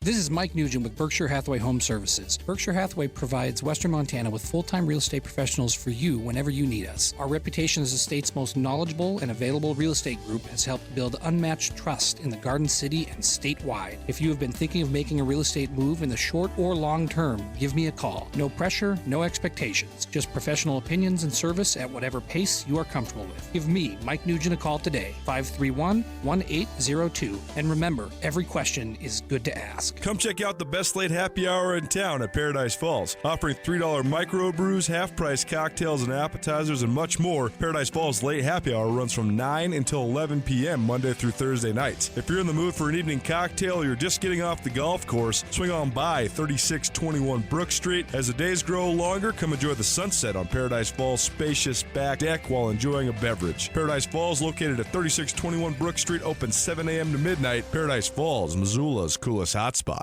Canyon River Golf Club is a must for any golfer in western Montana. Tucked away in a spectacular setting along the Clark Fork River in East Missoula, Canyon River offers one of Montana's best championship golf experiences. And Canyon River is happy to announce their new fleet of golf carts, which include the Shark Experience, an interactive GPS giving dynamic distances and touchscreen interaction to help you play your best. Plus, with Bluetooth, radio, and surround sound, you can enjoy yourself between holes too. Book online at CanyonRiverGolfClub.com. Missoula's best golf, Canyon River. Alpine Touch has been providing you with the distinct seasonings you know and love for decades. Now, Alpine Touch has something to help you unleash the freshness of all the delicious flavors you need to spice up any meal. Check out Alpine Touch's new coarse grinds, unleashing the fresh taste of the garlic pepper or all-purpose seasonings to please any nose or taste bud. Coarse grinds can be purchased by the pound at retail locations around the state or at alpinetouch.com. Use the code ESPN10 at checkout to get 10% off any online order. Alpine Touch, Montana's special spice. No matter how far you may go, there's always one just down the road. Town Pump, who pump it up, pump it up. Town Pump knows it's a beer and wine type of day. That's why we're happy to offer Modelo 12-packs for $11.99. And we've got your wine covered with our Sutter Home 750 milliliter bottles for a low $3.99. Town Pump Food Stores, proud to be part of our community. Town Pump, right down the road, pump it up, oh yeah. Welcome to today's lottery drawing. And today's winning numbers are not yours, not yours, and another number that's not yours. And the final number is not yours. When it comes to having money, don't rely on luck. Brew your own coffee at home instead of buying that latte. Brown bag it to work instead of ordering it. Go to feedthepig.org for more free ideas on how to save. Feedthepig.org. This message brought to you by the American Institute of Certified Public Accountants and the Ad Council. ESPN Missoula Sports Center. Good afternoon, Ryan Tutel, Colton Nuanez. Francis Martinez had 2 home runs, drove in 5 RBI, and was a triple away from the cycle last night, but it was not enough for the Missoula Osprey, who fell to the Idaho Falls Chuckers for the 3rd straight time, this time 8-7, as they gave up 3 runs in the bottom of the 9th inning, losing and dropped to 2-4 on the season. They did have 17 hits last night. Entering the game, they were hitting 196 as a team. That will boost the average. Home opener tomorrow night against Great Falls. Breaking news during this show, Tony Miller, a 6'6" forward for the University of Montana men's basketball team. He is into the transfer portal as of today. Miller sat out last season after transferring from Seattle Pacific. 2 seasons ago, he was the Great Northwest Athletic Conference Freshman of the Year. His future destination nor the reason for his transfer are known as of yet. Missoula Loyola Athletic Director Mac Roach is returning to his hometown of Whitefish to serve as an assistant football coach on Chad Ross's staff. Missoula reported that today. Coach will coach quarterbacks for the Bulldogs, which is the same position he played in high school for Mike Van Diest and for Mike Van Diest at Carroll College. While Loyola, Roach also served as quarterbacks coach for head coach Todd Hughes and helped the Rams to 2 Class B state semifinal appearances and a runner-up finish in their 3rd season in the state championship game. Loyola has hired Eric Stang as its new AD.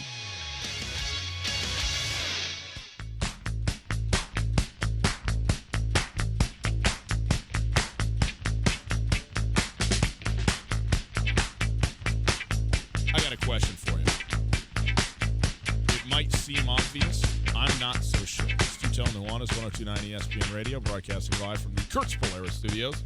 Kurtz Polaris at 2904 West Broadway in Missoula, Highway 83 in Sealy, online at kurtzpolaris.com.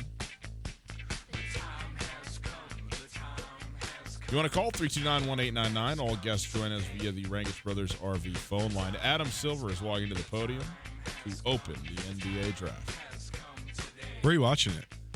Is it streamed? I have ways.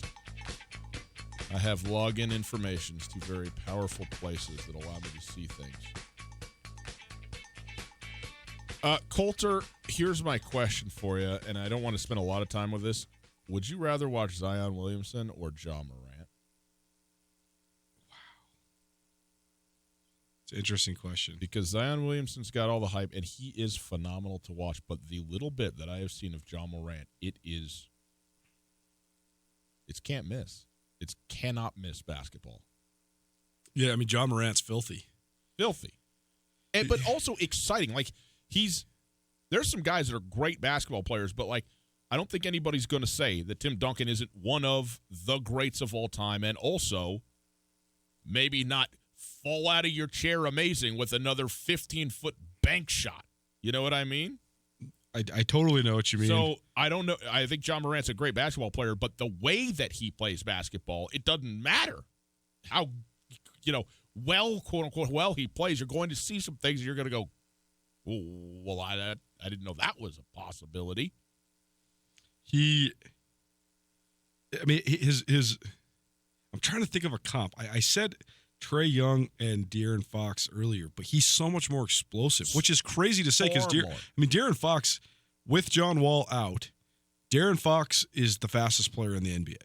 And Trae Young is probably the second fastest player in the NBA. He's like Ja Derrick Morant Rose. is almost as fast as those two guys, but he can jump way higher, and he's also so much more powerful. I mean, Ja Morant is gamming on people in traffic. I mean, he is an unbelievably explosive scorer, but then he's also a willing passer. I mean, we have never seen – I get that he played in the Ohio Valley for the Murray State Racers, but it doesn't matter. We've never seen a guy that went 25-10 in college. Never, ever in the history of Division I college basketball. He went 25-10 last year. That's amazing. And it wasn't as if he was a volume scorer either. I mean, he was, but he was shooting 50% from the floor too. So he's getting to the cup. He's knocking down shots. He's a better shooter than you think. He's got an unbelievable first step. He's an unbelievable ball handler. I honestly think that Zion Williamson will probably have more wow moments next year, more leading Sports Center type plays. Ja Morant will be more consistently good. Ja Morant will be more consistently breathtaking, whereas Zion Williamson will have 10 plays that just make you go, wow. Okay. Let's we're going to get back to the draft. Now, and they have not it's open, but they have not started picking players or anything yet. By the way, we will send you out to New York City for the draft as soon as we're done here in less than 30 minutes. But, Coulter, this is crazy to me. It is, and yet the more that I read about it, it isn't as much, and I'll explain it. But the Tampa Bay Rays have received permission from Major League Baseball's Executive Council to explore a plan in which they would play home games in two cities, Tampa Bay, the city they're currently in, and Montreal, Canada. Now, all love to the Expos, but it's a long commute. Indeed. Right? I mean, even if you're flying on charter to get from Florida to Canada is a bit of a hike. So I'm sitting here going, now this seems crazy. Basically, the Rays, they play in Tropicana Field, right? They have had sort of the laughing stock of a place to play professional sports for a long time. And they have not gotten the go-ahead on a new stadium. And it would be an expensive new stadium. And it's not merely going to be expensive because every new stadium that you have to build has to be better than the last stadium that was built. I don't even think that is necessarily what they're going for. But it does have to be a dome. If you're playing baseball in Florida in the summer, it's got to be a dome. And that is a much more expensive venture than is a just open-air stadium. Why do you think that? Just because it's so hot and humid? Yes. I mean, Arizona plays outside. Phoenix, downtown. There is a roof in Arizona. There is, and they can close it in, make it a partial dome. The open air stadium, I think that Atlanta is. I have to look to see if they have a both scenario, if they can do it, because they have a brand new stadium for the Braves, right? And I don't know yet, but I don't think that this is like even negotiable. I think that it is a requisite to maintain baseball in Tampa that there's a domed place to play baseball. Certainly, it's the case in Miami, and Arizona as well. Point being, this would, you ready for this? This plan would have the Tampa Bay Rays play in Tampa up to a certain point, and and then go north, and then in June, like birds, up to Montreal. They're the exact reverse of their. Well, I guess they're snowbirding. Is that what they are? I guess summer birding. I don't know what they are, but they're going up to Montreal in the cold months or the hot months, excuse me, and then and I think would be there through the remainder of the season. I don't think there would be a return back to Tampa in October. How weird would that be? You've played the last 4 months in Montreal. Now you're in the postseason and you go back to Tampa? That would be so weird. I mean, I don't know. Would they be in the same division? They would have to stay in the same division? It's the same team, sure. They'd be in the American League East still? They would have I mean, the Red Sox and the Yankees would probably like that, and the Orioles, because they're all going to be close. I mean, they're closer to Montreal than they are to Tampa Bay, right? Who? The Red Sox, Yankees? Yeah. Oh, yeah. Oh, much closer. And what about Baltimore? Baltimore's probably they're all right there. All closer to Montreal than they are to Tampa Bay. Yeah. So, I mean, in that sense, it makes sense. What is weird is for a fan base, and the funny thing about this, Coulter, is this would actually allow the building of 2 new stadiums, one in Montreal and one in Tampa. The one in Tampa, though, would just be much less expensive for whatever reason, because I don't know all the ins and outs in it. The only team that I can recall ever playing in 2 cities as its home game was the Green Bay Packers. The Green Bay Packers would play 6 or 7 home games in Green Bay, but they would always play at least one game in Milwaukee. They would come down and play, in the big city of Wisconsin for one home game a year. And at some point, I don't know, 15, 20 years ago, they did away with that. And they said, no, we're just playing in Lambeau. That's what we're going to do. I mean, there's enough people that are willing to go up there, in fact, want to go up there. We're not going to worry about, Milwaukee on this thing. And so they didn't do it. I can't think ever of another team that had, consistently split home games. Obviously, you have the NFL playing games in London, baseball playing games in London, and that is some team's home game. It's counting, or in Japan, excuse me, for the MLB. But not as a matter of, I mean, I guess the closest you could do is like Jacksonville, right? Like, doesn't Jacksonville now play, are they this sort of de facto home team of London? They always play a game in London, and it's always the home game for the Jaguars, and they're one of the teams that doesn't rotate out. They always get sent across the pond. Right. But even that is different than this. I mean, this is like a straight split of the season based on weather. Totally. It would be definitely something brand new. The Bills did it with Toronto once upon a time, according to a text from a listener. Mm-hmm. That's interesting, but that doesn't seem necessarily as advantageous just because of the weather, because both Toronto and Buffalo are freezing cold in the winter. I've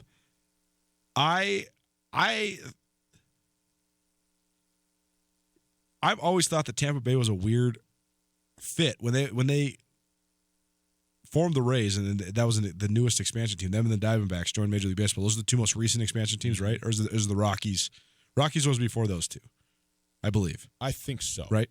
Yeah.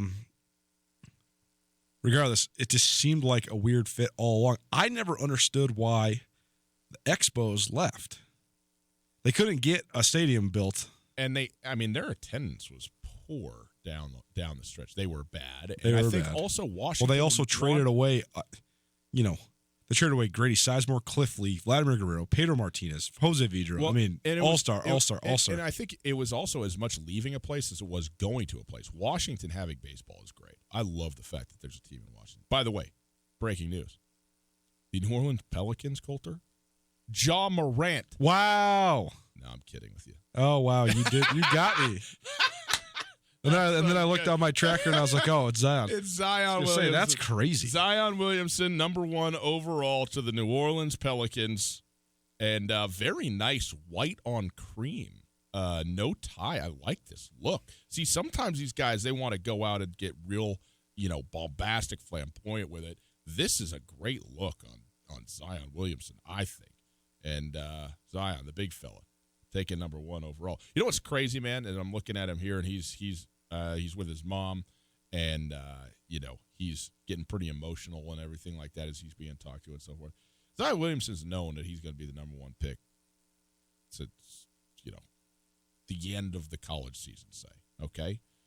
But it's just until it happens, there's something different about it. You know what I mean? And these guys, Totally. it's just a whole different deal. Well, it's not a reality until it's a reality, right? That's right. Exactly right. We're going to take a quick break, but before we do, Coulter, give the people what they want and what we want. When it's June, and even when it ain't June, when it's all the other 11 months, is our food to taste great. And what makes our food taste great in the state of Montana? Alpine Touch. That's right, Alpine Touch. Got this box right here, 4 big mountain flavors. You got the all-purpose pepper blend, hickory smoked, and the chili sublime. Chili sublime is great for not only your meat, but maybe your dips. Put in some guacamole. Hey, now. That's what I'm talking about. Good, Let's go. Good stuff right here. For those of you watching on television, you can see right here these big 4 mountain flavors. Comes with a little box with a handle. This is good stuff. This is mobile. You can take it camping. You can take it fishing. You can take it to your buddy's house. Wherever you got do whatever you got to do right here. You give us a call right now, 329-1899. We got this mobile Alpine Touch 4-pack spices. We'll also throw in an Alpine Touch hat. And don't forget, Missoula Osprey opening up tomorrow. The Alpine Touch sunflower seeds now at the stadium. Alpine Touch is also sponsoring Gus's favorite addition to the stadium, the all-you-can-eat corner. If they're using Alpine Touch on the all-you-can-eat food, you're in business. Or out of business. Because people will not stop eating it, and now, we got to raise prices. I really do think that, although gluttony, especially in our rapidly old age, is not necessarily the best pursuit, I do think we need to go have a eating contest. I'm in. I also think we should bring Kai, because I do think that Kai, your 2-year-old son, will win. We're playing for second. Indeed. I'll tell you a story about 329-1899. Give us a call. We got Alpine Touch for you, as well as an Alpine Touch hat. Alpine Touch, Montana Special Spice. Right now at Carl Tyler Chevrolet, take advantage of employee pricing and up to $7,500 in rebates on all 2018 Silverados. Get the most out of your summer with a reliable truck that'll take you anywhere during Carl Tyler Chevrolet's June Silverado sell down. Save $11,719 on select 2018 Silverado 1500s. View our full inventory at gmofmontana.com or 3663 North Reserve Street. Carl Tyler Chevrolet. Find new roads. Canyon River Golf Club is a must for any golfer in western Montana. Tucked away in a spectacular setting along the Clark Fork River in East Missoula, Canyon River offers one of Montana's best championship golf experiences. And Canyon River is happy to announce their new fleet of golf carts, which include the Shark Experience, an interactive GPS giving dynamic distances and touchscreen interaction to help you play your best. Plus, with Bluetooth, radio, and surround sound, you can enjoy yourself between holes too. Book online at CanyonRiverGolfClub.com. Missoula's best golf, Canyon River. In western Montana, we know shopping local matters, but we also know that you're going to pay more for the quality and customer service that comes with it. Well, not at Selway Armory. Selway Armory is locally owned with a staff of specialists that can answer any question. In addition to the expertise, though, Selway Armory also has a bigger selection and, are you ready, lower prices than the box stores. When you're in the market for firearms and accessories, save money with the experts at Selway Armory. Selway Armory, 2825 Stockyard Road, Unit E6, and online at selwayarmory.com. The splash of launching a new boat, the quiet of a favorite campsite, the noisy fun of a family barbecue on your new deck. Whatever summer sounds like to you, make it happen with a personal loan from Farmers State Bank. 9 locations to serve you, or start the loan application process online at farmersebank.com. Farmers State Bank, your Montana bank since 1907, an equal housing lender and member FDIC. Still emerging from your winter hibernation and need to get your bearings straight? Cruise on down to Port of Missoula for all your spring and summer needs. Come check out their men's and women's streetwear, sunglasses, and shoes from brands like Vans, Adidas, Thrasher, Volcom, and the original Port of Missoula brand. They also have all your skating needs covered, from tune-ups to fresh-made custom boards. Port of Missoula, Missoula's original board shop since 1989, on the Hip Strip, 618 South Higgins.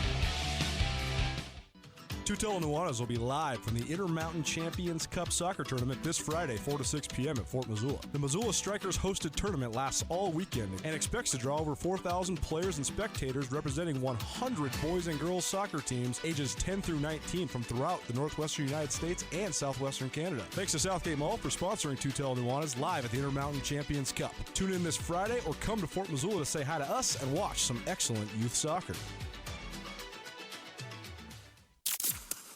If it matters to Missoula, it matters to us. Ryan Tutel and Colter Nuanez on 102.9 ESPN Radio.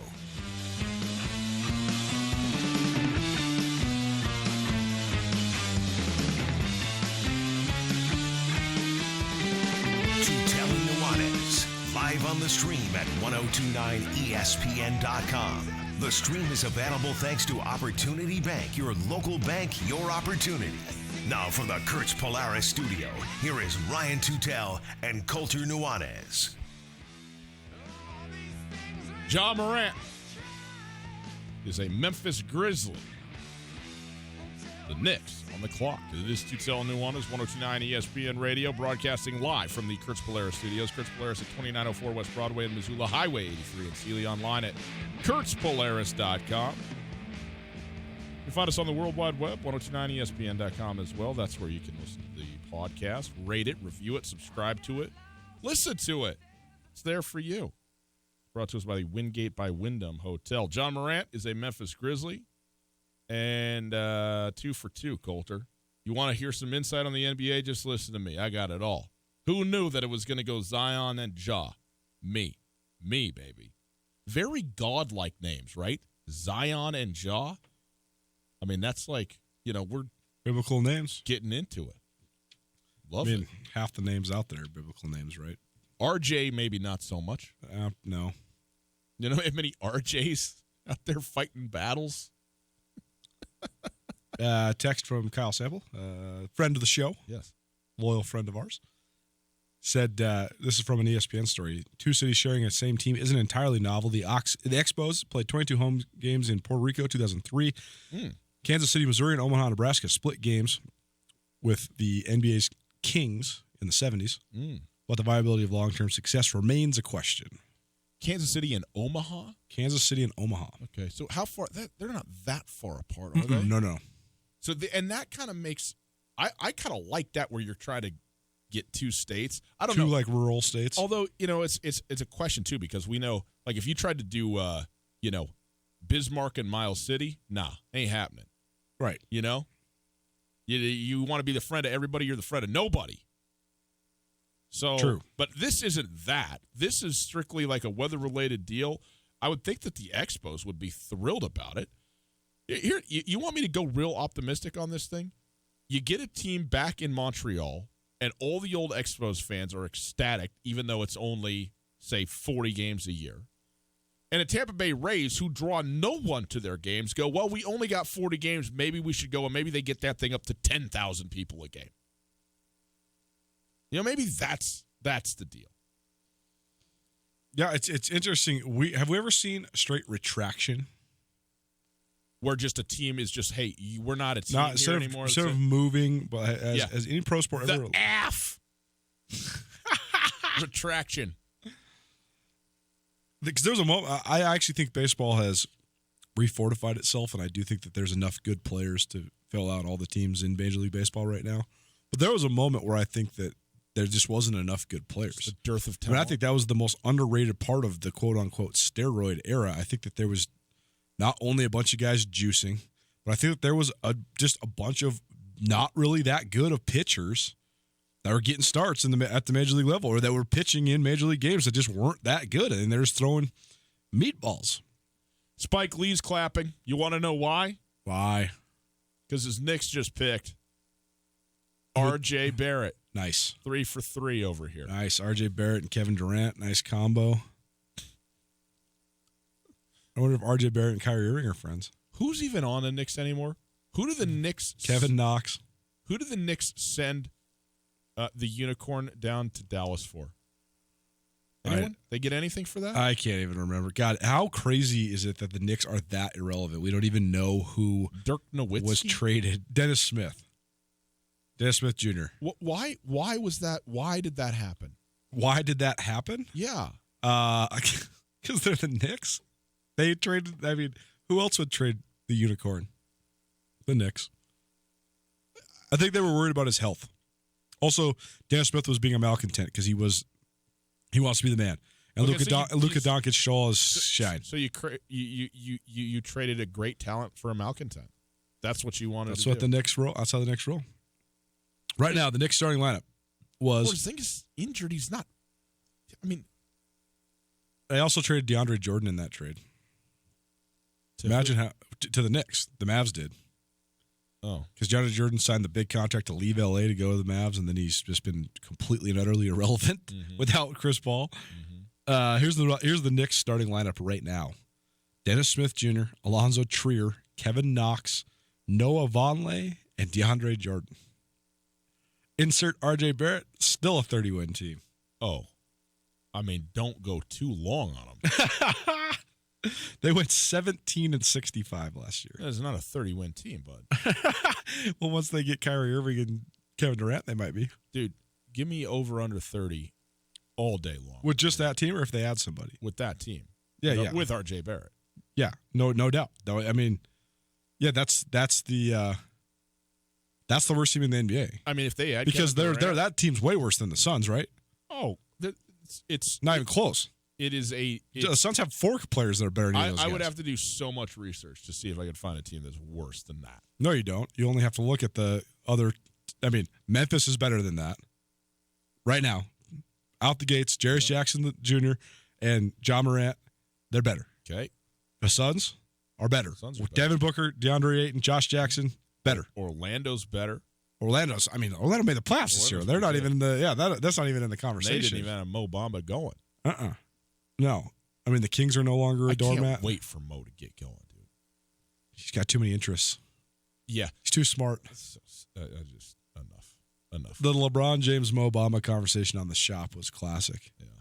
LeBron was like, young buck, just keep doing your thing. Do not listen to these people that say that you have too many interests. Because guess what? It don't matter. You could be an NBA Hall of Fame player, and you are retiring before you're 40. NBA players work really hard. Okay, they work really hard. I think that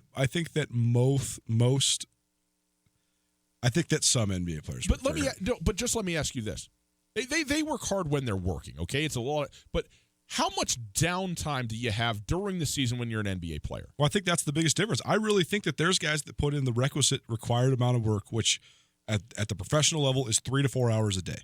But I think that there's a lot of dudes that don't put in a single second more than the 3 to 4 hours a day. The guys that put in 8 hours a day, I guarantee you Kevin Durant puts in 8 hours a day. But my point is, if you don't want to go out to the club till 4 a.m. and you want to sit in there and read Les Mis or play your jazz flute, and now all of a sudden you're the guy that doesn't have snarl because enough. That's just idiotic. Indeed. Hey, Coulter, before we go, can we give the people what they want? Let's give them a Board of Missoula $25 gift card. Woo! 329-1899 right now. Board of Missoula. We're going to do this every Thursday for the rest of the next 4 weeks, excuse me. We were just down at the shop. Yeah. Board of Missoula's got great. They got you covered when it comes to skating or snowboarding, obviously. But they got all their summer gear out. It's their 30th anniversary, so they got a whole bunch of commemorative 30th anniversary Board of Missoula shirts. They got a whole bunch of great shoes. They got a bunch of sweet hats. I know you got your eye on a couple hats down there. I got one. I've already bought myself 2 pairs of sunglasses down there. Lost them both already. No, I actually got them both. I found 2, so now I got 4. Nice. I got 4 in my arsenal now. Good work. Go down to Board of Missoula, 329-1899. We got it for you right now. $25 gift card to the Board of Missoula. That's how we finish it up on a Thursday. Enjoy the NBA draft.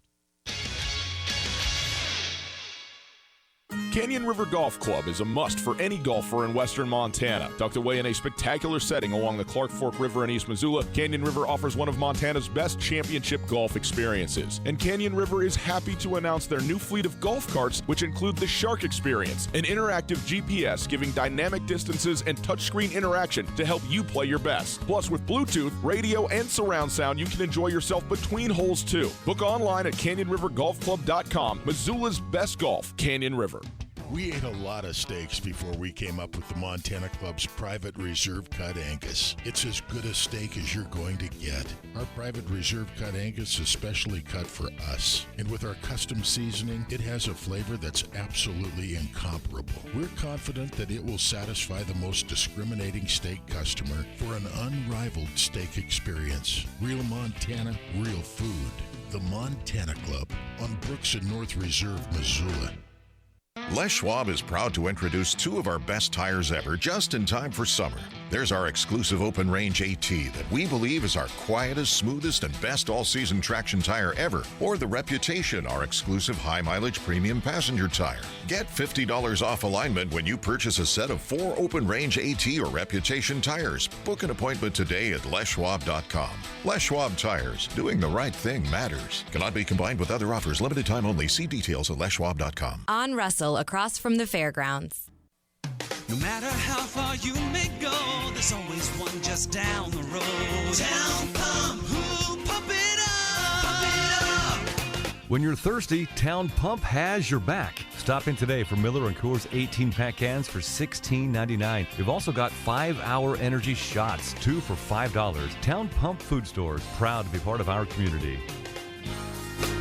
Town Pump, right down the road. Pump it up. Oh, yeah. June 21st is National Smoothie Day, and here at Florence Coffee Company, we are so proud of our smoothies that we are celebrating. Friday only, stop by any of our 19 locations across western Montana and receive $1 off our delicious real huckleberry smoothie or our all-natural fruit smoothies. Stop in to celebrate National Smoothie Day or go to FlorenceCoffeeCo.com. The best flavor under the big sky, Florence Coffee Company.